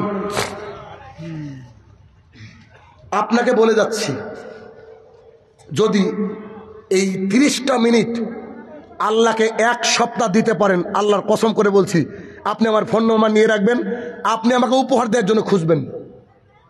কেন জানেন? কারণ আমি দেখেছি ভালো ভালো কঠিন দিল মানুষ এ আমার এই বক্তৃতার এই অংশটুকু শুনে তাহাজ্জুদ ধরেছে। জি, মানুষ বলে আলেম সাহেব বলেছে তাহাজ্জুদ পড়তে হয় রাত 12টার পর, তাহাজ্জুদ পড়তে গেলে প্রতিদিন পড়তে হবে, তাহাজ্জুদ পড়তে গেলে জিনের সাথে পড়তে হবে। মানে মানুষকে এত ভয় দেখিয়েছে ওর তাহাজ্জুদ ছুটে যায়, অথচ আল্লাহ ডাকছে ফজরের আগে। এটা হচ্ছে উত্তম সময়, ফজরের আগটা হচ্ছে উত্তম সময়। উঠে আপনি 2 রাকাত সালাত আদায় করেন, শীতের রাত্রি লম্বা রাত্রি ফেসবুক চালানোর দরকার নেই, ইশার সালাত আদায় করে শুয়ে পড়েন, শুয়ে পড়েন। এরপরে ওই যে 8 ঘন্টা আগে উঠে যদি 2 রাকাত সালাত আদায় করতে পারেন আর একটু যদি চোখের পানি ফেলতে পারেন, ইনশাল্লাহ আপনার জন্য জান্নাত কনফার্ম। করা যায় না এগুলা? কি যায় না? যাই। 3 নম্বর পয়েন্ট, 3 নম্বর পয়েন্ট যে আমরা এই যে পরিস্থিতি আমাদের মধ্যে উপলব্ধি নাই, আপনাকে একটু উপলব্ধি দেখাবো। উপলব্ধি, আরে উপলব্ধি। আল্লাহ সুবহানাহু ওয়া তাআলা কোরআনুল কারীমের মধ্যে বলেন ইয়া আইয়ুহান নাস কুলু মিম্মা ফিল আরদি হালালান তাইয়্যিবান ওয়া লা তাত্তাবিউ খুতুওয়াতিশ শয়তান। আল্লাহ সুবহানাহু ওয়া তাআলা বলছেন ও মানব সকল তোমরা শুনে রাখো, আমি আল্লাহ তাআলা আমার জমিনে তোমাদের জন্য রুজির ব্যবস্থা করে দিয়েছি, ওখান থেকে হালাল হালাল বেছে বেছে খাও। খবরদার শয়তানের পদাঙ্ককে অনুসরণ করো না। রাসূলুল্লাহ সাল্লাল্লাহু আলাইহি ওয়াসাল্লাম বলেন এমন একটা জামানা আসবে মানুষ রোজগার করবে, ইনকাম করবে, হালাল নাকি হারাম এটা দেখবে না। হাদিস তো রাসূল সাল্লাল্লাহু আলাইহি ওয়াসাল্লাম বলে গেছেন, আমার মনে হয় তিনি আমাদের এই জামানার কথাই বলেছেন। এই জামানা ঠিক না? মানুষ ইনকাম করে কিন্তু হারাম আর হালাল এটাকে কি তোয়াক্কা করে না, এই জামানা। আচ্ছা, আমি যে কথাটা সামনের দিকে বলতে যাচ্ছি একটু ভারী হতে পারে কথাটা, একটু খেয়াল করেন তো কেমন কথা। আচ্ছা, যারা আল্লাহর রাস্তায় যুদ্ধ করছে, যারা আল্লাহর উপরে রাদিয়াল্লাহু তাআলা আনহু, যাদের উপরে আল্লাহ রাজি, তাদেরকে আল্লাহ তাআলা বেশি নিয়ামত দিবে না আপনাকে আমাকে বেশি নিয়ামত দিবে?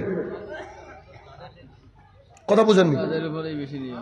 ইনি ধরেন এই যে আমার পাশে বসে আছেন, ইনি হচ্ছেন এলাকার মেয়র। এখন ইনার হাতে অনেক চাকরি, চাকরি কি আপনারা পাবেন নাকি ওনার ভাস্তা ভাতিজা পাবে? এটা দুনিয়ার নিয়ম। যোগ্যতা আছে, যদি একটু কমও থাকে তো ভাস্তি না চাকরিটা করুক, আছে না নাই? এরকম আমাদের দুনিয়ার নিয়ম কিনা, এরকম দুনিয়ার নিয়ম। আমার কথা হলো আগের দুটো হাদিস বলবো, খুব কঠিন হবে হাদিস, একটু দেখেন। বিলাল রাদিয়াল্লাহু তাআলা আনহু বলেন আমি মুহাম্মদ সাল্লাল্লাহু আলাইহি ওয়াসাল্লামের সঙ্গে সফরে ছিলাম, 1 মাসের সফর, 30 দিনের।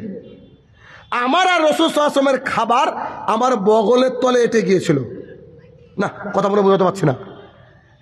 একটা বগলের তলে কি 1 মাসের খাবার আটে?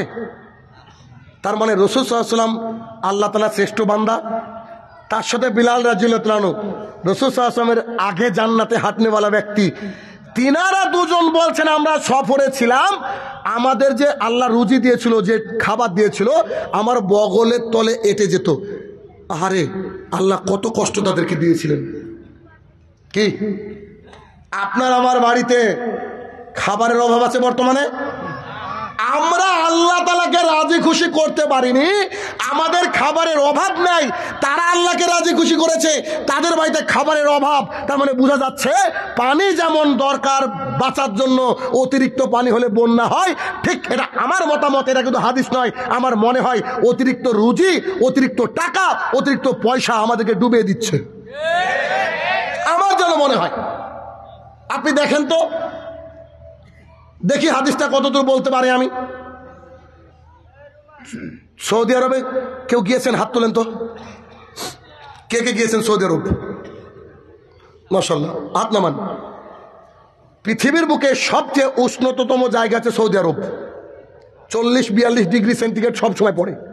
যখন বাংলাদেশে পড়ে মেজাজ খারাপ, মাথা খারাপ, ঠিক না? এখন 40-42 ডিগ্রি সেন্টিগ্রেড তাপমাত্রা হলে মাথা খারাপ হয়ে যায়। এখন তো সৌদি আরবের বুকে শস্য শ্যামলা, একটু একটু আছে সবুজ। রাসূল সাল্লাল্লাহু আলাইহি ওয়াসাল্লামের জামানার কথা ভাবেন তো, না ছিল এসি, না ছিল বিলাসিতা। আমি হাদিস বলছি, রেডি করছি আপনাকে, একটু খেয়াল করেন তো, একটু খেয়াল করেন। ঠিক দুপুরবেলা খুব একেবারে এমনভাবে রোদ পড়ছে, সৌদির মানুষ কিন্তু দুপুরে কোনো সময় বেরায় না। কেন? প্রচণ্ড রোদ পড়ে, একেবারে মানুষ পুড়ে যায়, এরকম অবস্থা। তো একেবারে চারিদিকে ধুধু মরুভূমি, একেবারে মক্কা যেন একদম ঠায় দাঁড়িয়ে আছে, ঠায় দাঁড়িয়ে আছে আল্লাহ তাআলার ঘর কাবা। এমতো অবস্থায় রাস্তার বুক দিয়ে একজন ব্যক্তিকে চলতে দেখা গেল, ওমর রাদিয়াল্লাহু তাআলা আনহু। ওমর রাদিয়াল্লাহু তাআলা কেন জানেন? ওমর রাদিয়াল্লাহু তাআলা ভাবছেন বাড়িতে তো খাবার নাই, কি করি? একটু রাস্তা দিয়ে হাঁটলে একটু খিদেটা ভুলে থাকবো। কে? ওমর রাদিয়াল্লাহু তাআলা, অর্ধ পৃথিবীর শাসক। কত ক্ষমতা আল্লাহ দিয়েছিলেন, একবার চেয়ারম্যান হলে 7 বছর বসে খায়। ওমর রাদিয়াল্লাহু তাআলা রাস্তায় একা চলছে, দৃশ্য আপনাকে বোঝাতে পারবো কিনা জানি না।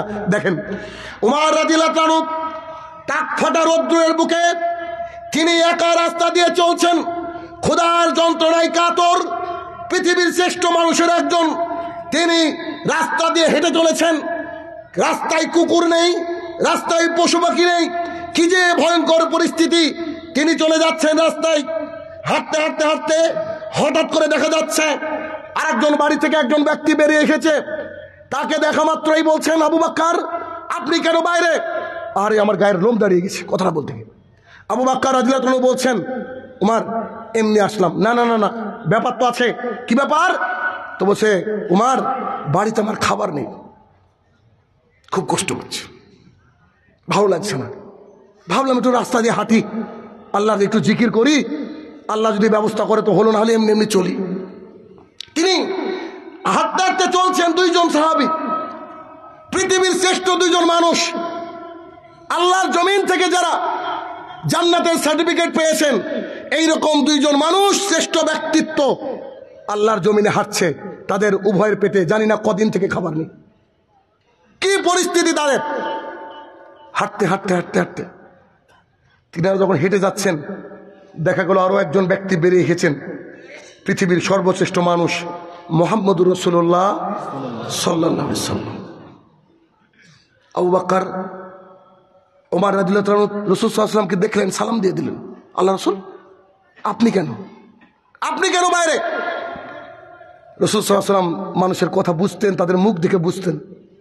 রাসূল সাল্লাল্লাহু আলাইহি ওয়াসাল্লাম বলছেন, আবু বকর, ওমর আমি বুঝতে পেরেছি তোমরা কেন বাইরে এসেছো। আচ্ছা চলো, সামনে চলো।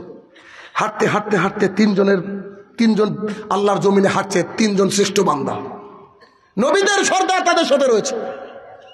আল্লাহ যাকে সবচেয়ে বেশি ভালোবাসেন তিনি তাদের সাথে রয়েছেন।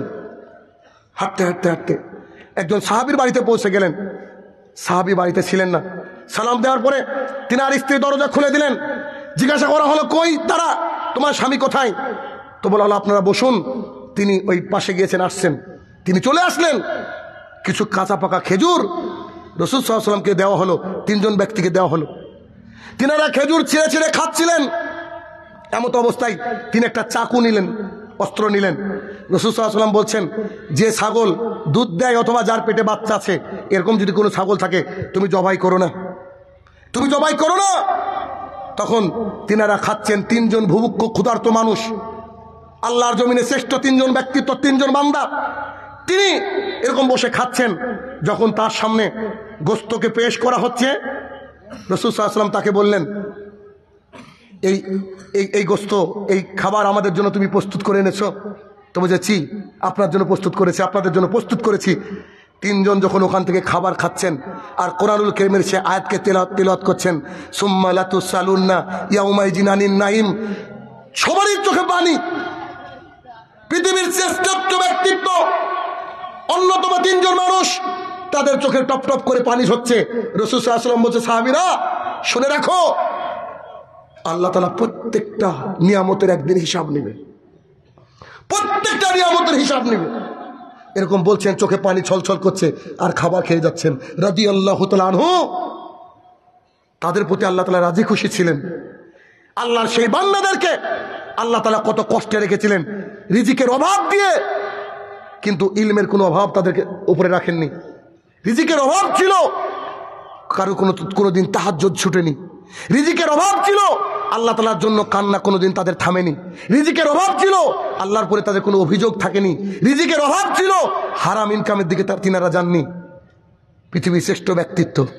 আর আজকে আমরা হারাম ইনকাম খেতে খেতে এমন হারামখোর হয়ে গেছি যে দিন রাত বলা হচ্ছে যে পান বিড়ি জর্দা গুল খৈনি সিগারেট আপনার দোকানে বিক্রি করা যাবে না, আপনি এগুলোকে সব নদীর মধ্যে ফেলে দেন, সবগুলোকে পুড়িয়ে দেন। মানুষ এগুলোকে হারাম মনেই করে না, হারাম মনেই করে না। মুসলিম শরীফের হাদিস, রাসূলুল্লাহ সাল্লাল্লাহু আলাইহি ওয়াসাল্লাম বলছেন, ইন্নাল্লাহা তাইয়্যিবুন লা ইয়াকবালু ইল্লা তাইয়্যিবা, নিশ্চয়ই আল্লাহ তাআলা পবিত্র, তিনি পবিত্র জিনিস ছাড়া গ্রহণ করেন না। উপলব্ধি নাই, উপলব্ধি নাই। আল্লাহর জমিনে এই যে ব্যক্তি, আমি ইনার কুল কিনারা পাই না, ইনার সম্পর্কে পড়ে পড়ে আমি ইনার কুল কিনারা পাই না, যার নাম হচ্ছে আবু বকর রাদিয়াল্লাহু তাআলা আনহু। আরে আবু বকর রাদিয়াল্লাহু তাআলা আনহুর মেয়ে আয়েশা রাদিয়াল্লাহু তাআলা আনহা বর্ণনা করছেন, আমার বাবার কাছে একটা গোলাম ছিল, কিছু টাকার বিনিময়ে তিনি টাকা দিতেন, আমার বাবা জমা করে রাখতেন। তো একদিন ওই লোক, চাকর, গোলাম কিছু খাবার এনে আমার বাবাকে পেশ করলো। আমার বাবা 1 লুকমা, বুঝেন কিনা, একবার 1 গ্রাস 1 লুকমা তুলে বিসমিল্লাহ বলে খেয়েছে। সঙ্গে সঙ্গে সেই ব্যক্তি বলছে, আবু বকর জি বলেন। বলছি যে এই যে খাবারটা আপনি খেলেন, আমি জাহালাতের জামানায় মানুষের হাত দেখে ভাগ্য পরীক্ষা করতাম। যান ঢাকার বুকে টিয়া পাখি থেকে ভাগ্য পরীক্ষা করছে, অথচ যদি ভাগ্য পরীক্ষা করতে পারতো তো ও রাস্তায় কেন? মানুষ তো বুঝে না।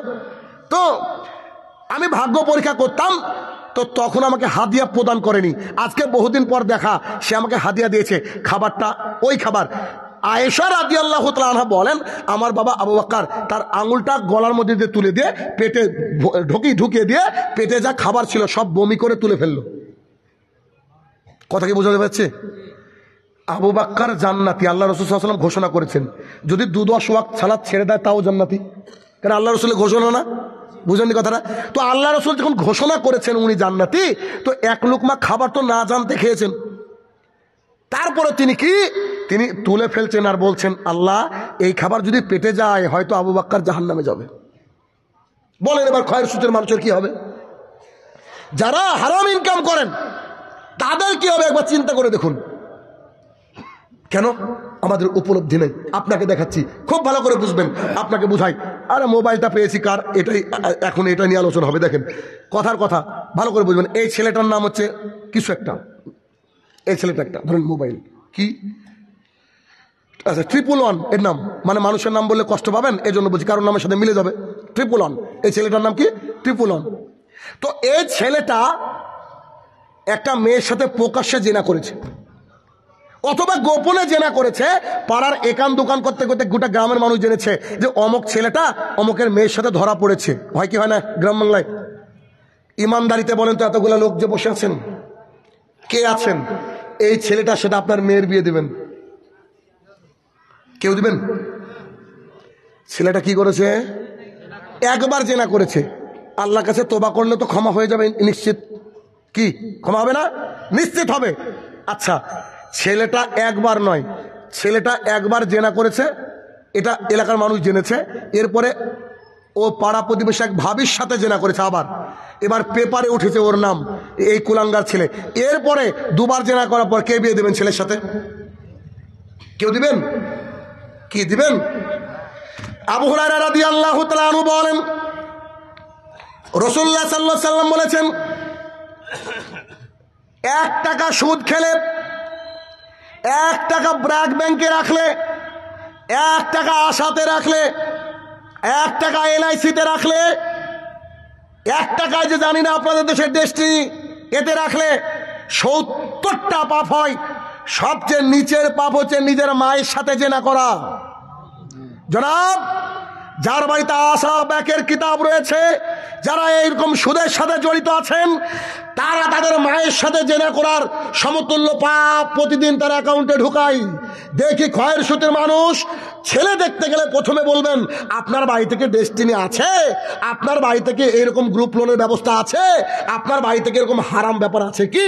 যদি থাকে তাহলে 36 জন নারীর সাথে জেনা করলে যে পাপ, এই আশা ব্যাংকে চাকরি করলে, এই ব্যাংকে চাকরি করলে, সাথে কারবার করলে, ওই কিতাবে মানে কিতাব রাখলে সেম পাপ। মায়ের সাথে জেনা করলে যে পাপ, এইটার 1 টাকা যদি সুদে ঘুষে নেন তাই পাপ। এবার বলেন দেখি বিয়ে কোথায় দিবেন? ওই যে ছেলেটা 111, ওকে বিয়ে দেবেন না কেন? ও নাকি জেনা করেছে। এবার যার বাড়িতে আশা ব্র্যাক রয়েছে, এরকম যা আছে ডেস্টিনি আছে আপনার বাংলার জমিনে যা আছে, তারা তার মায়ের সাথে জেনা করে, তার মাকে সে প্রতি রাতে রেপ করে। এই ব্যক্তির সাথে বলেন বিয়ে দিবেন? খারাপ হচ্ছে না?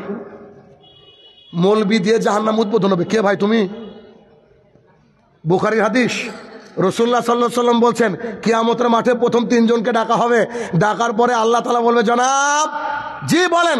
তো তোমাকে তো আমি ক্ষমতা দিয়েছিলাম, তুমি তো জিহাদে গিয়েছিলা, তুমি আমার জন্য জিহাদ করেছো, তো বলছি যে তুমি কি অবস্থা একটু বলো তো আমাকে। আল্লাহর সামনে দাঁড়িয়ে শালা বাটপার কি বলবো জানেন? বলবো, আল্লাহ আমি বিশ্বাস করেন আপনার রাস্তায় জীবন দিয়েছি। তখন আল্লাহ তাআলা বলবে, কাজ্জাব, মিথ্যাবাদী, তুই যে মানে কাজ করেছিস, তুই মানুষকে বোঝাতে চেয়েছিস আমি হচ্ছে বীর কি মুজাহিদ। বাংলাদেশে পোস্টার দেখলে আমার মাথা খারাপ হয়ে যায়, লিখে দিয়েছে যে দানবীর। ওই একটা লেখায় জাহান্নাম যথেষ্ট। কথা বুঝেননি? দানবীর মানে কি? দানবীর এটা আল্লাহ তাআলা বলবে, তুমি কে বলার? দান করতে হবে গোপনে, জি প্রকাশ্যেও দান করা যায়, তবে দানবীর বলা যাবে না। মুক্তিযুদ্ধ করেছেন ভালো কথা, আমি বীর মুক্তিযুদ্ধ, এই কথা বলা যাবে না। আপনাকে বলতে হবে দেশের স্বার্থ রক্ষার জন্য আমি মুক্তিযুদ্ধ করেছি, আলহামদুলিল্লাহ বলতে হবে। কিসের আপনার পাওয়ার?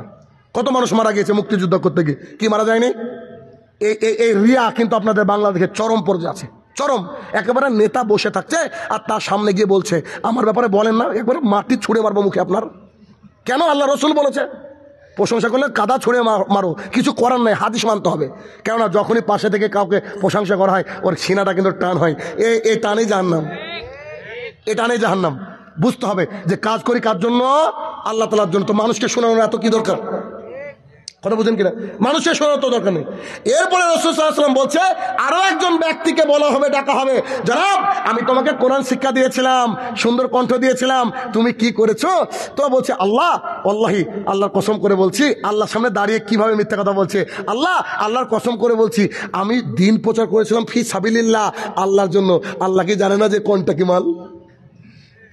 আল্লাহ কি জানে না যে 70,000 নেয় আর 40,000 আগে অ্যাকাউন্টে? আল্লাহ তো জানে। আল্লাহ বলবে তুমি মিথ্যা কথা বলছো, একবারে উপর করে জাহান্নামের মধ্যে ফেলে দেওয়া হবে। জনাব উত্তর পেয়েছেন কি আপনি? যে বক্তা দিয়ে জাহান্নাম উদ্বোধন হবে, আলেম দিয়ে জাহান্নাম উদ্বোধন হবে। তার মানে আলেম যদি আশা ব্র্যাকে চাকরি করে, ওর বউ বিটি ওখানে চাকরি করে, ও যদি LIC ইত্যাদি সাথে যুক্ত থাকে, ওকে দিয়ে জাহান্নাম উদ্বোধন হবে। ও আলেম হোক আর জালেম হোক, আল্লাহর হিসাব সেম। কথা বুঝেন কি বুঝেন না? তার মানে এখানে কে আলেম করলো আর কি করলো আপনি এমন বলতে পারবেন না, ওহো আলেম করেছে তার মানে ও এরকম করলো আমিও করব। আলেমও বাস খাবেন, আপনিও খাবেন, এখন ব্যাপার আপনার। আচ্ছা তাহলে কি হলো? যে কোনো মূল্যে আল্লাহর জমিনে যতদিন আমরা থাকবো আমাদেরকে কি করতে হবে? হারাম রুজিকে ত্যাগ করে হালাল খেতে হবে। কি কারণে? কারণ হালাল ব্যক্তি যিনি খাবেন তিনি একমাত্র জান্নাতের হকদার।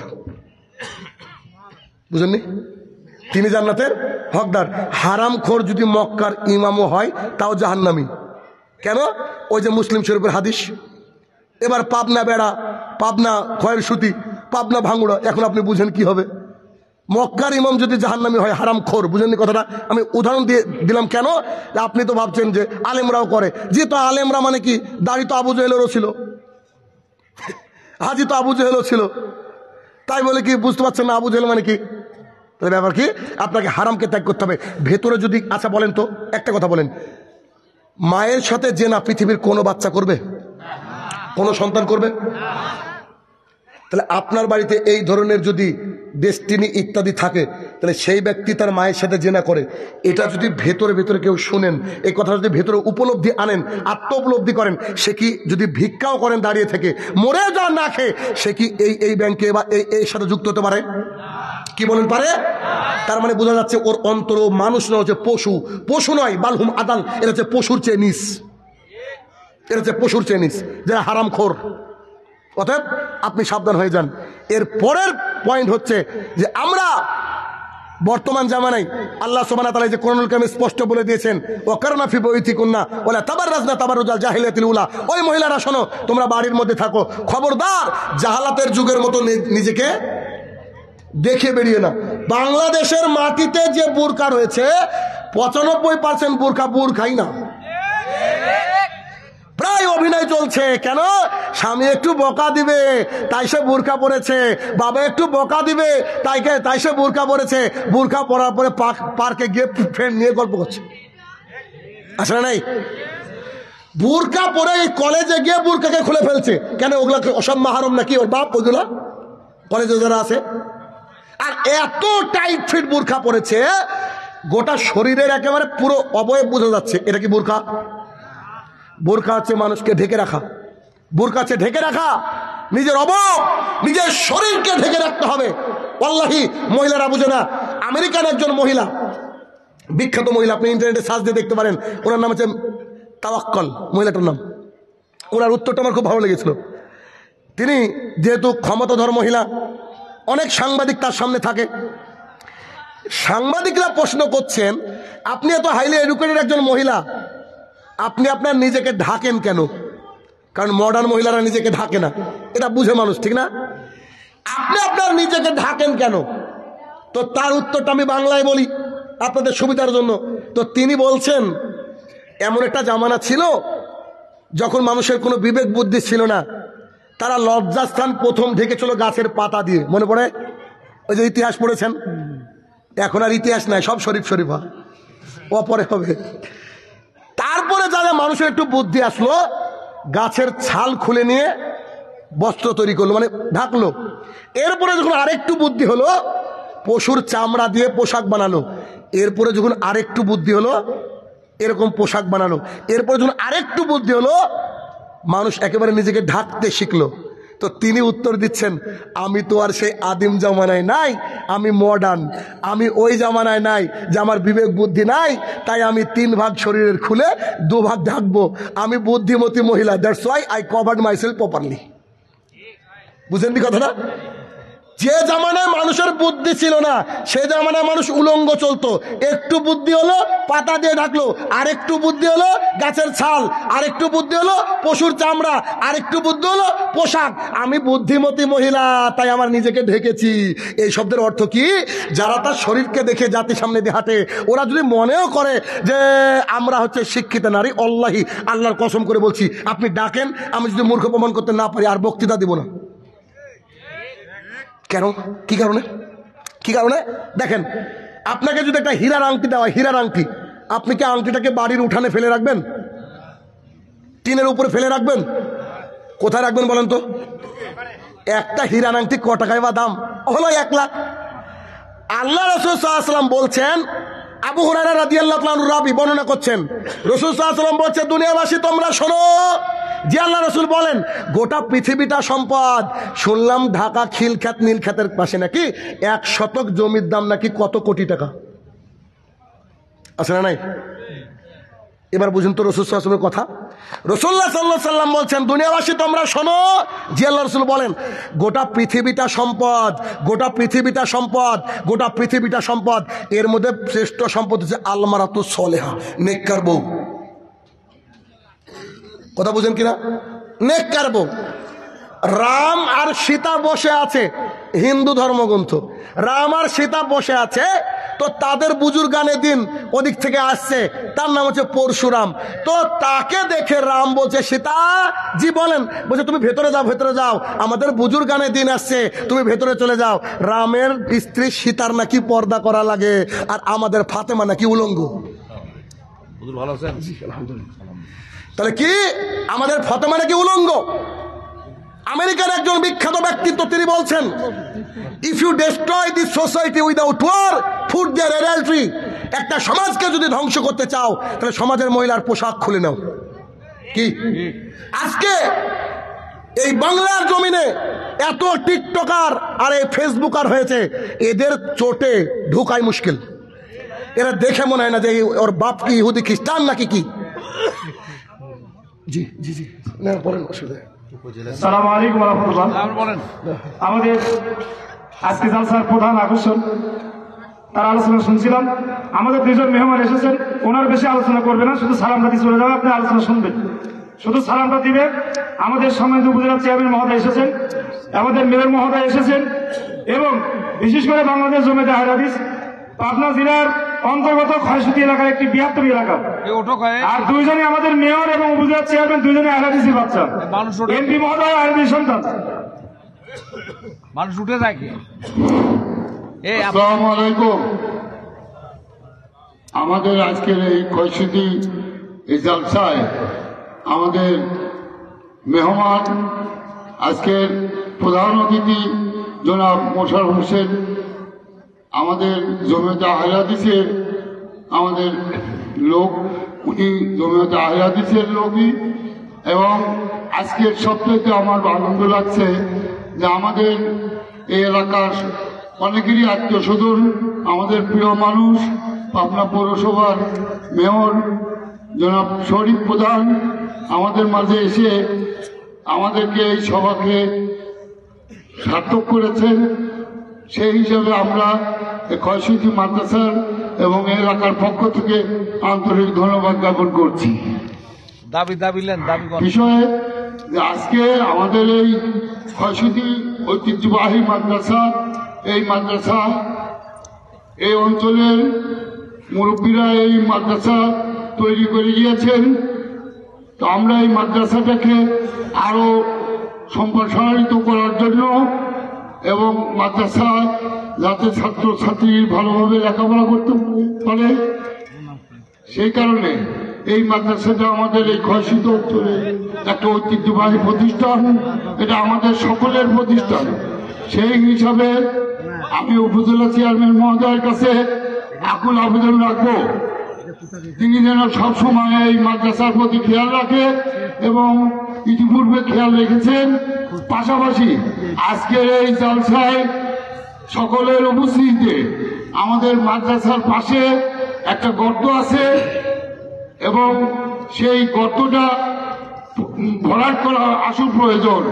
এই মাদ্রাসার স্বার্থে আজকে তার কাছে আমরা দাবি করব যে এই মাদ্রাসার যে মাটি লাগবে, সেই মাটি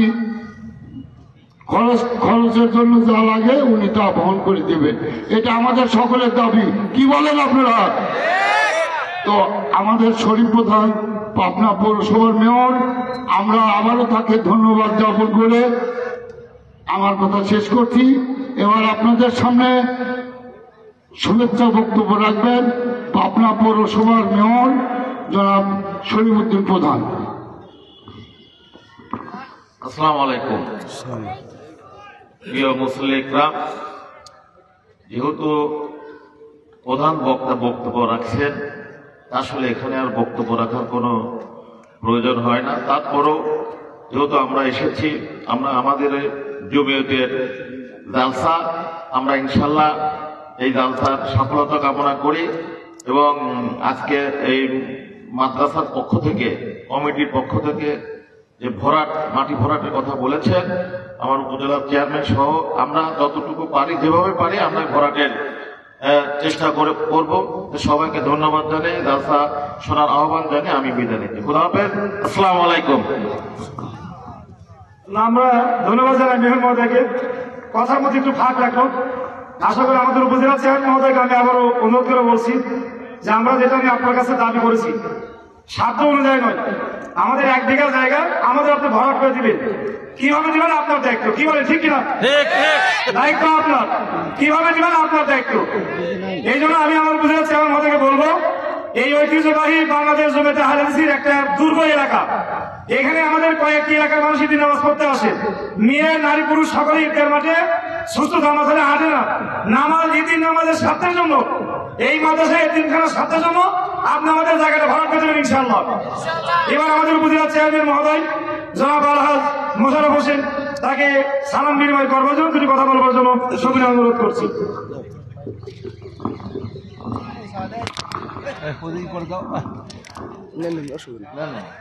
ঠিক আছে, ঠিক আছে।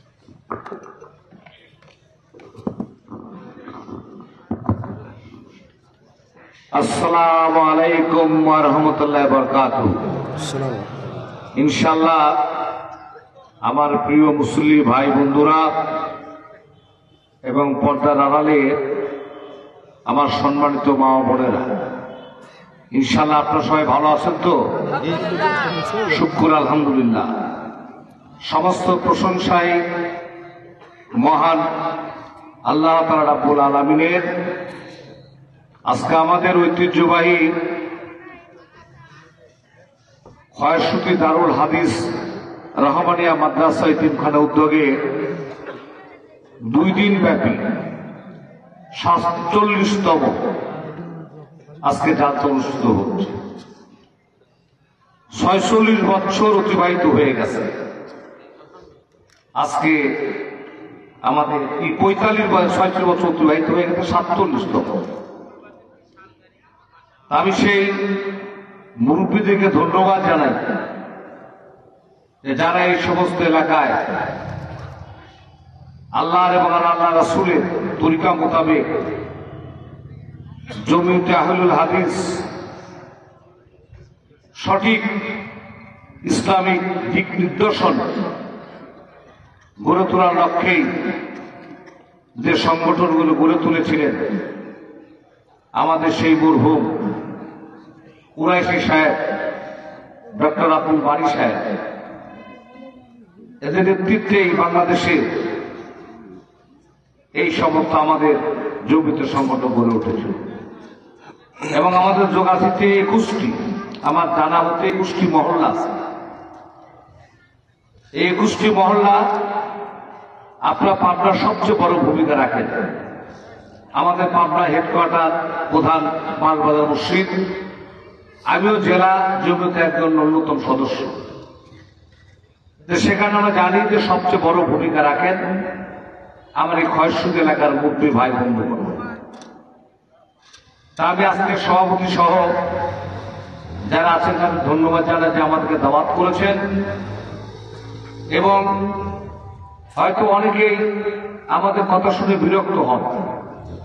দাওয়াত যখন করেন মেহমান হিসাবে তখন 2-1টি কথা বলতেই পারে। বিরক্তই যদি হন তাহলে দাওয়াত করেন কেন? কি কথা ঠিক না বেঠিক? দাওয়াত যখন করেছেন, পোস্টারে লিখেছেন, এটা কি নাম কষ্টে লিখছেন, লেখার লেখায় লিখছেন না মেহমান হিসাবে লিখছেন? এই যে আমাদের সুদূর ভারত থেকে যে মেহমান আসছেন, আমাদের শাহিনুর রহমান ভাই মুর্শিদাবাদ, সেখান থেকে আসছেন। সেখানে তো হিন্দু রাষ্ট্র, হিন্দুদের নেতৃত্ব। দেখেন আমার এক মুসলমান ভাই, এত বড় একজন আলেম বাংলাদেশে এসে উনি কোরআন থেকে, কোরআন আলোক থেকে আজকে কথা বলে যাচ্ছেন। আমরা শুনছি, মনোযোগ সহকারে। সে আলোকে বলতে চাই যে পাবনা জেলা জমিয়তের অনেক বড় খুঁটি, অনেক শক্তিশালী। আপনার নেতা বানিয়েছিলেন আমাদের পৌরসভার মেয়র এম এ মহিউদ্দিন, আপনার নেতা বানিয়েছিলেন অ্যাডভোকেট শেখ সুদুল্লাহ বাচ্চুকে, আপনার নেতা বানালেন পাবনা পৌরসভার শেখ সুদুল্লাহ বাচ্চু মারা যাওয়ার পরে আমি জমিয়তের পক্ষ থেকে পাবনা পৌরসভা মেয়র হলাম 97 সালে। 2008 সালে গোলাম ফরউদ্দিন এমপি হলো এই পাবনা সদর আসন থেকে, আপনাদের দোয়া, আপনাদের সহযোগিতা। পৌরসভার মেয়র হলো শরীফউদ্দিন প্রধান, তার দাদা তার বাবার নেতৃত্ব দিয়েছেন। আপনাদের এলাকায় অনেক আত্মীয় স্বজন আছে, এলাকাতে নেতৃত্ব দিয়েছেন, আজকে সে মেয়র হয়েছে। আমি 9 সালে উপজেলা চেয়ারম্যান হলাম, পরপর 3 বার। আজকে 15 সাল, কি বলে 24 সাল, 15 বছর অতিবাহিত হয়ে গেছে। এগুলি কিন্তু সবই আপনাদের সন্তান, আপনাদের শক্তি, আপনাদের মন, এদেরকে ধরে রাখতে হবে। কিছুই না হোক, আমরা যখন এক জায়গায় গিয়ে নামাজ পড়ি, যখন আলহামদুলিল্লাহ পড়ার পরে আমিন বলা হয়, তখন নিজের রক্তের তেজ বেড়ে যায়। যখন পায়ে পায়ে পায়ে লাগে, তখন মনে হয় এটা আমার ভাই। নাকি কত সত্য না বেশি? আপনি যেটা দলই করেন না কেন, যে মতো লোক হন না কেন, আপনার ব্যক্তিগত পছন্দ থাকতেই পারে, ইচ্ছা থাকতেই পারে। আমরা জমিয়তের সন্তান, এই জায়গায় আমরা কিন্তু এক থাকতে হবে, ইনশাআল্লাহ এই বিষয়টা এক থাকতে হবে। তা আমরা মনে করি যে আমরা চেষ্টা করি যে এলাকায় জমিয়তের কোনো কাজকর্ম থাকেন, কোনো মানুষ বিপদ আপদে পড়েন, আমাদের কাছে আসলে আমাদের যতটুকু সম্ভব আমরা পাশে দাঁড়ানোর চেষ্টা করি। সেহেতু আমি মনে করি যে ইনশাআল্লাহ এখানে আমরা হয়তো অনেক সময় আসতে পারি না, অনেক সময় আসি, আমার মনের টানে আসি, আমরা তো প্রাণের টানে এখানে আসি। সেহেতু আপনারা এখানে বলেছেন যে একটা পুকুর ভরাট করতে হবে, ঈদের মাঠে আমাদের ভাইয়েরা বোনেরা নামাজ পড়তে আসেন, সেখানে জায়গা হয় না, আমরা ভরাটের কথা বলেছেন। মেয়র মহোদয় বলেছে, আমি বললাম, এবং আপনাদের সন্তান চতুর্থবারের মতো থাকে, আপনার নতুন করে দ্বাদশ জাতীয় সংসদ নির্বাচনে নতুন এমপি বানিয়েছেন। উনি দেশের বাইরে আছেন, উনি আজকে অনুষ্ঠানে প্রধান অতিথি ছিলেন, হয়তো উনি আসতেন, উনি আসলে বলবেন। এবং নিজের সন্তানকে সম্মান দেখাতে হবে, ভালোবাসতে হবে। দেশের ওই কথা আছে না, নিজের ছেলে কালোও হবে, গাছের আম টকও হবে, নদীর জল ঘোলাও হবে। তা আপনার সন্তানদেরকে গুরুত্ব দিবেন, সম্মান দিবেন, যে তারা যে দলেরই হোক না কেন, নেতা জনপ্রতিনিধি 300 জনের একজন জমিয়তের সন্তান, 546 জনের মধ্যে আমি একজন উপজেলা চেয়ারম্যান, আমার 328 জন পৌরসভার মেয়র শরীফউদ্দিন প্রধান আপনাদের সন্তান। এটা গর্ব করে বলতে হয় যে পাবনার জমিয়তের এই 3 জন 4টি পদ, এমপি, উপজেলা চেয়ারম্যান, পৌরসভার মেয়র, জেলা পরিষদ চেয়ারম্যান, একজন ছাড়া 3 জনই তো আপনাদের সন্তান। আমার 3 জনের বাড়ি কৃষ্ণপুর, কি ভাই কথা ঠিক না ঠিক? হ্যাঁ, অনেকে এটাও হিংসা করে, রাজনীতি করতে গেলে তো সবাইকে লাগে, তারপর না যখন ভারতের নির্বাচন হয়, মুসলমানরা কাকে ভোট দেয়? হিন্দু যখন দাঁড়ায় কাকে ভোট দেয়? উনি তো শুনে নিয়ে, যখন হিন্দু প্রতিনিধি দাঁড়ায় মুসলমানরা কাকে ভোট দেয়? হিন্দুকেই ভোট দেয় নেতা বানানোর জন্য, নাকি ঠিক না ঠিক? সেই কারণে আমি বলি যে আপনাদের যারা সন্তান, যারা নেতৃত্ব দেন, যে দলেরই হোক, তাকে সহযোগিতা করবেন, গুরুত্ব দিবেন, এটা লস দেয়। উনি একটি কথা বলছিলেন, আমি শুনছিলাম যে পর্দার কথা বলছিলেন, মেয়েদের পর্দার কথা বলছিলেন। তা আমরা তো সবাই মুসলমান, আমার মেয়ে জিন্সের প্যান্ট পরে, গেঞ্জি পরে, এটা আমি রোধ করি না কেন? আপনার তো এটার জন্য কোনো মামলা হয় না। সরকারকে বলেছেন যে সব মেয়েকে গেঞ্জি পরতে হবে, বোরকা পরে বাড়িতে বের হলে পুলিশকে গ্রেপ্তার করে, যে বোরকা পরে বেরোনো যাবে না, পুলিশ তো গ্রেপ্তার করে না, সরকার তো নিষেধ করে না। এটা তার পার্সোনাল ব্যাপার। আমার ইজ্জত রক্ষা, আমার সম্মান রক্ষা, আমার পর্দা রক্ষা আমার বিষয়। আমার সন্তান পর্দার মধ্যে থাকবে, আমার মেয়ে কলেজে পড়ুক, বিশ্ববিদ্যালয়ে পড়ুক, বুরকা পরে বাড়ি থেকে বের হবে। এটা আমার ধর্মীয় অনুভূতি, এটা আমার শিক্ষা, আমার আদর্শ, আমার পারিবারিক আদর্শ। এটা আপনি রোধ করবেন না। কারণ একজন মেয়ে যখন বাড়ি থেকে জিন্সের প্যান্ট পরে গেঞ্জি পরে বের হয়, তখন কিন্তু ওদিকে চোখ কোনো না কোনো ভাবে শয়তান নিয়েই যায়। আর যদি সেই মেয়েটা বুরকা পরে থাকে, তখন কিন্তু একটা ছেলে যেভাবে হোক একটু নমনীয় ভাবে তাকায়। যখন তাকে বুরকা পরে তাকে সম্মান করে, মর্যাদা দেয়। আমি যেটুকু আমি ওনার কথা সম্পর্কের কথা আমি শুনছিলাম, আর ফেসবুকের কথা বলছিলেন, এটা বর্তমান বিজ্ঞানের যুগে এটা প্রয়োজন। মোবাইলে ভালো আছে, খারাপও আছে। আপনার বুদ্ধি আছে, জ্ঞান আছে, আপনার সামনে যে দুইটা খাবার দেওয়া হলো, একটা হালাল একটা হারাম, তা আপনি মুসলমান, আপনি কোনটা খাবেন? হারামটা খাবেন না হালালটা খাবেন? সেটা আপনি বিবেককে বুঝবেন। আল্লাহ তো আপনার জ্ঞান দিচ্ছে। তো মোবাইল তো দরকার, প্রয়োজন। এটা যেগুলো দেখাচ্ছে লাইট যাচ্ছে, সারা বিশ্ব দেখতেছেন, এটা কেন দিচ্ছেন? মহিলা ধরনের ওনার ছবি আছে, ওখানে ই দেন নাই, পর্দা প্রদত্ত দেন নাই, ওনাকে দেখতেছেন না, আমাদের দেখতেছেন না, নাকি দেখতেছেন? তাহলে এটা কেন দিচ্ছেন? এটা তো প্রচার, পোশাক, কথাবার্তা বলা। এখন বিশ্ব মোবাইল আমার হাতে মুঠায়, কিন্তু আপনাকে দেখতে হবে, আপনাকে বুঝতে হবে যে আমি ভালোটা নিব না আমি খারাপটা নিব, তাহলে তো ফয়সালা হয়ে যাবে। তো যাই হোক, আমি আর কথা বাড়াতে চাচ্ছি না। ইনশাল্লাহ আপনাকে বলেছেন পুকুর ভরাটের বিষয়, এখানে এমপি সাহেব আছেন, মেয়র সাহেব আছেন, আমি আছি, আমাদের সমাজে আরো ধন্যাঢ্য ব্যক্তি আছে। আমরা খুবই দ্রুত চেষ্টা করব আপনাদের পুকুরটা ভরাট করে দেওয়ার জন্য। ইনশাল্লাহ আমরা কথা দিলাম। আর এখানে আমার মেয়র সভাতে আমরা আছি, এই জালসা করতে তো খরচ হয় না। এতিমখানা আছেন, মসজিদ আছে, মাদ্রাসা আছে, জালসা করতে কিন্তু আয়োজন করতে একটা আলাদা খরচ হয়। এটা সবাই সহায়তা করেন, এই যে হুজুর আসছেন, ওনার তো একটা খরচ আছে না, সেটা তো সবকিছু মিলে অনেক খরচ। যাক, ইনশাল্লাহ আমি ব্যক্তিগত ভাবে 10,000 টাকা এই জালসা কমিটির আয়োজনের জন্য আমি এখানে সহায়তা করলাম। ইনশাল্লাহ বাচ্চাকে আল্লাহর ইচ্ছা আপনারা দোয়া করবেন। মেয়রের পক্ষ থেকে উনিও 10,000 টাকা এই জালসা আয়োজনের জন্য সহায়তা করলেন ইনশাল্লাহ। আর বাদ বাকিদের সমস্ত অবকাঠামো আছে, এখানে উন্নয়নমূলক কাজ আছে, সেটা আমরা সরকারের ফান্ড থেকে, আমরা উপজেলার তরফ থেকে, এমপি সাহেবের তরফ থেকে, জেলা পরিষদ তরফ থেকে, আমাদের প্রয়োজন হলে মহামান্য রাষ্ট্রপতি, উনি তো পাবনার সন্তান, আপনি প্রজেক্ট তৈরি করেন, ওনার কাছে নিয়ে যাবো যে এটা একটু আপনার এলজিবি হোক, আপনার গণপূর্ত বিভাগ হোক, ইনফ্রাস্ট্রাকচার ডিপার্টমেন্ট হোক, এটা আপনি করে দেন। উনি একবার শুধু টেলিফোন করবেন, তাই দেখবেন যে কাজগুলো হয়ে যাবে। কাজ করতে গেলে আপনাদের তো যেতে হবে। কথা আছে না যে চোখের আড়াল মানে মনের আড়াল।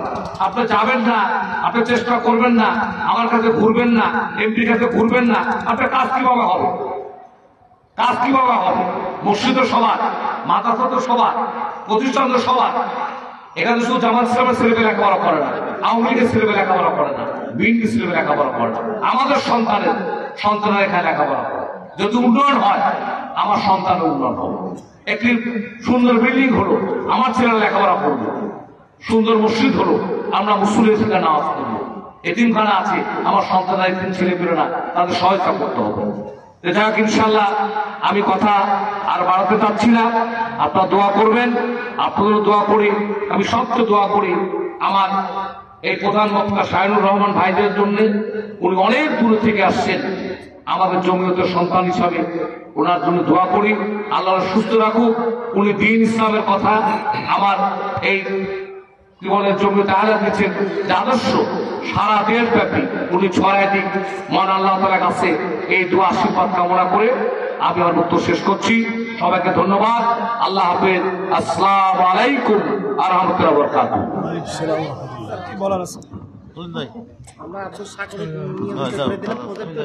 আলহামদুলিল্লাহ, আমাদের আজকে প্রধান মেহমান, আমরা দুইজনের আলোচনা শুনলাম। আমাদের আজকে প্রধান মেহমান জনাব শাহিনুর রহমান সাহেব তার আলোচনা শুরু করছেন ইনশাআল্লাহ। আসসালামু আলাইকুম। ভাই হুজুর ডিস্টার্ব করলেন। জি জি জি, যাই হোক আমরা আলোচনার শেষের দিকে গেছিলাম, অনেক রাত হয়েছে, ফজরের টার্গেট দিয়েছি সবাইকে, ঠিক না? ফজরের টার্গেট। তো বিষয় হচ্ছে প্রত্যেকটা জায়গা থেকে কিছু না কিছু শিক্ষা পাওয়া যায়। আপনারা এই যে শত শত লোক, হাজার হাজার লোক বসে বসে আলোচনা শুনছেন শুরু থেকে, ঠিক না? তো শুরু থেকে আলোচনা শুনে কতটুকু উপলব্ধি হলো আমি জানি না, তবে আপনাদের যে দুইজন জনপ্রতিনিধি এসেছিলেন তিনারা অল্প সময় আলোচনা শুনেও যেটুকু নির্যাস বের করলেন, কথা বুঝেন না আমার, যেটুকু বুঝলেন, যেটুকু তিনি বলতে চাইলেন, এটুকু যদি আপনারা অনুভূতিতে আনতে পারেন, আপনার অন্তরটাকে পরিবর্তন করতে পারেন, তাহলে ইনশাআল্লাহ আপনার জীবন পরিবর্তন হবে বলে আমি আশাবাদী। কেননা মানুষের জীবন পরিবর্তন হওয়ার জন্য হাজার বক্তৃতা দরকার হয় না, ছোট্ট একটা হাদিস অথবা কোরআনুল কারীমের একটা আয়াত তার জীবন পরিবর্তন করতে পারে। যেহেতু এটা মাদ্রাসা, সেই সাথে সাথে এতিম খানা, তাই না? রাসূলুল্লাহ সাল্লাল্লাহু আলাইহি ওয়াসাল্লাম বলেন, যদি কেউ এতিমদেরকে লালন পালন করে তো সে জান্নাতে আমার সাথে এভাবে থাকবে। কিভাবে? পাশাপাশি লেগে থাকবে। যদি কেউ এতিমদেরকে লালন পালন করে, এখানে নিশ্চয়ই এতিম রয়েছে, কি বাড়িতে নিয়ে গিয়ে লালন পালন না করতে পারলেও যদি সার্বিক সহযোগিতা অথবা আংশিক সহযোগিতা আপনারা করেন তো ইনশাল্লাহ হয়তো আল্লাহ সুবহানাহু ওয়া তাআলা রাসূল সাল্লাল্লাহু আলাইহি ওয়াসাল্লামের সঙ্গে থাকার সৌভাগ্য দিবেন। ঠিক আছে না? অতএব আলোচনা লম্বা করব না, শুধু একটা অনুরোধ করব, সেটা হচ্ছে যেহেতু উন্নতি কল্পে জলসা, দুজন ভাই যাবে, আপনারা আপনার মতো প্রাণ খুলে সাহায্য করবেন। রাজি আছেন? কি রাজি আছেন? দুজন কাউকে পাঠান, দুজন যাবে চাদর নিয়ে, মহিলাদের মধ্যে যাবে কেউ চাদর নিয়ে, ওই তো চাঁদের চলছে, একটু আপনারা একটু দান করে দেবেন, আল্লাহ রাস্তায় দান করবেন। এতিমদেরকে দিচ্ছেন এই নিয়ত দান করবেন। যদিও অভিজ্ঞ মানুষেরা বসে আছেন, তারপরে কয়েকটা প্রশ্ন এসেছেন, এসেছে যদি সেগুলো সম্ভব হয় দেখি। জানাজা বা দাফনের জন্য গাড়িতে করে লাশ বহন করা যাবে কি? জি যাবে। যদি দূরে হয়, অনেক দূরে গোরস্থান, তাহলে নিয়ে যাবে, এতে কোনো সমস্যা নেই। তবে গাড়িতে গেলে সওয়াব কম হবে, হেঁটে গেলে নেকি বেশি হবে, এইটা করতে গেলে আবার বিদআত হবে। কেন? এরকম কোনো দলিল নাই। তৎকালীন সময় ব্যবস্থা ইজি ছিল না ডিফিকাল্ট ছিল? ডিফিকাল্ট ছিল। এখন আমাদের ইজি হয়েছে, এটা করা যেতে পারে। জানাজার সময় মৃত ব্যক্তিকে সামনে রেখে তার প্রশংসা করা রেওয়াজটি সঠিক কিনা? জি না, প্রশংসা করা যাবে না। শুধু মানুষকে মৃত্যুর কথা স্মরণ করে দেওয়ার জন্য বলা যেতে পারে, বড়জোর তার জন্য দোয়া করা যেতে পারে, এবং এটুকু বলা যেতে পারে আল্লাহ তাআলা ক্ষমা করুক, তিনি ভালো মানুষ ছিলেন, এই এতটুকুই। তারপর কোনো ব্যক্তি এক বা একাধিক বিড়ালকে হত্যা করলে তার পরিণাম কি? কুকুরকে হত্যা করার কথা বলা হয়েছে, বিড়ালকে বিনা কারণে কেন হত্যা করবেন? বিড়ালকে ওই মহিলা না খেতে দিয়ে মেরে দিয়েছিলেন, তার জন্য তার থাকার জায়গা জাহান্নাম হয়েছিল, এটা ওই অংশ নয়। অতএব যে পশু প্রাণীকে রাসূল সাল্লাল্লাহু আলাইহি ওয়াসাল্লাম মারতে বলেছেন, যেমন কালো কুকুর, চোখের উপরে সাদা দাগ, এরা আছে শয়তান, এদেরকে মারতে বলেছেন, বিড়ালকে মারার কথা আসেনি, অতএব অ্যাভয়েড করবেন। একজন মাথার রোগী 4 ওয়াক্ত সালাত আদায় করে, ফজরের সালাত দেরি হয়ে যায়, তাহলে তার 5 ওয়াক্ত সালাত হবে কিনা? দেরি হয়ে গেলে সালাত হবে। ইচ্ছে করে নামাজ না পড়ে ঘুমিয়ে থাকলে সে ব্যক্তি কাফের। কথা বোঝা গেল কিনা? তো মাথার রোগীর জন্য তো বক্তৃতা না, আপনাদের জন্য বক্তৃতা, ভালো মানুষের জন্য। আগে ভালো মানুষ সালাত আদায় করেন। আচ্ছা, বাচ্চা তার পিতাকে বাবা বলে ডাকতে পারে কি? জি পারে। আব্বু, বাবা, daddy, father, whatever you need, then you can call him. বুঝলেন বিষয়টা? যেটা আপনার ভালো লাগে ডাকবেন, শুধু পাপা বলবেন না, তাইলে হলো। রমজান মাসে বেতির সলাতে দোয়া কুনুত প্রতিদিন পড়া আবশ্যক কিনা? জি না। প্রতিদিন ভিতরে কুনুত হোক, নাজেলা হোক, রাতেবা হোক, পড়া জরুরি নয়। জরুরি মানে ফরজ, ভালো করে বুঝেন। তাহলে এটা রাসূল সাল্লাল্লাহু আলাইহি ওয়াসাল্লাম এই মাসে ছাড়তেন না, কারণ ওই মাসে নেকি অনেক না। এই জন্য আল্লাহর কাছে বেশি বেশি ক্ষমা চাওয়ার জন্য পড়তেন, আপনারাও পড়বেন। হযরত আলী, ওমর, ওসমান পৃথিবীর শ্রেষ্ঠ ব্যক্তিত্ব, কিন্তু তাদের হাদিসের সংখ্যা এত কম কেন? এটা কেমন কথা? তাদের হাদিসের সংখ্যা কম আপনাকে কে বলল? তারা প্রচুর বর্ণনা করেছেন, কিন্তু আবু হুরায়রা রাদিয়াল্লাহু তাআলা সবসময় লেগে থেকেছেন, যার ফলস্বরূপ তিনার বয়ান এসেছে বেশি। বাদবাকি প্রত্যেকটা সাহাবীর থেকে প্রচুর হাদিস রয়েছে। ভাই কত প্রশ্ন! আমি জানি আমার ভাবি পরকিয়া করে, কিন্তু ভাই জানে না। এমত অবস্থায় ভাবির পাপের কথা ভাইকে বলে দেওয়া উত্তম নাকি গোপন রাখা উচিত? ফরজ বলে দেওয়া, ফরজ আপনার ভাইকে বলে দেওয়া। আপনার ভাইকে আপনি বাঁচাতে চান না, ভাবিকে বাঁচাতে চান না, জরুরি ভিত্তিতে আপনি বলে দিবেন আপনার ভাইকে। দোয়া চাইলে অনেকে বলে ফি আমানিল্লাহ।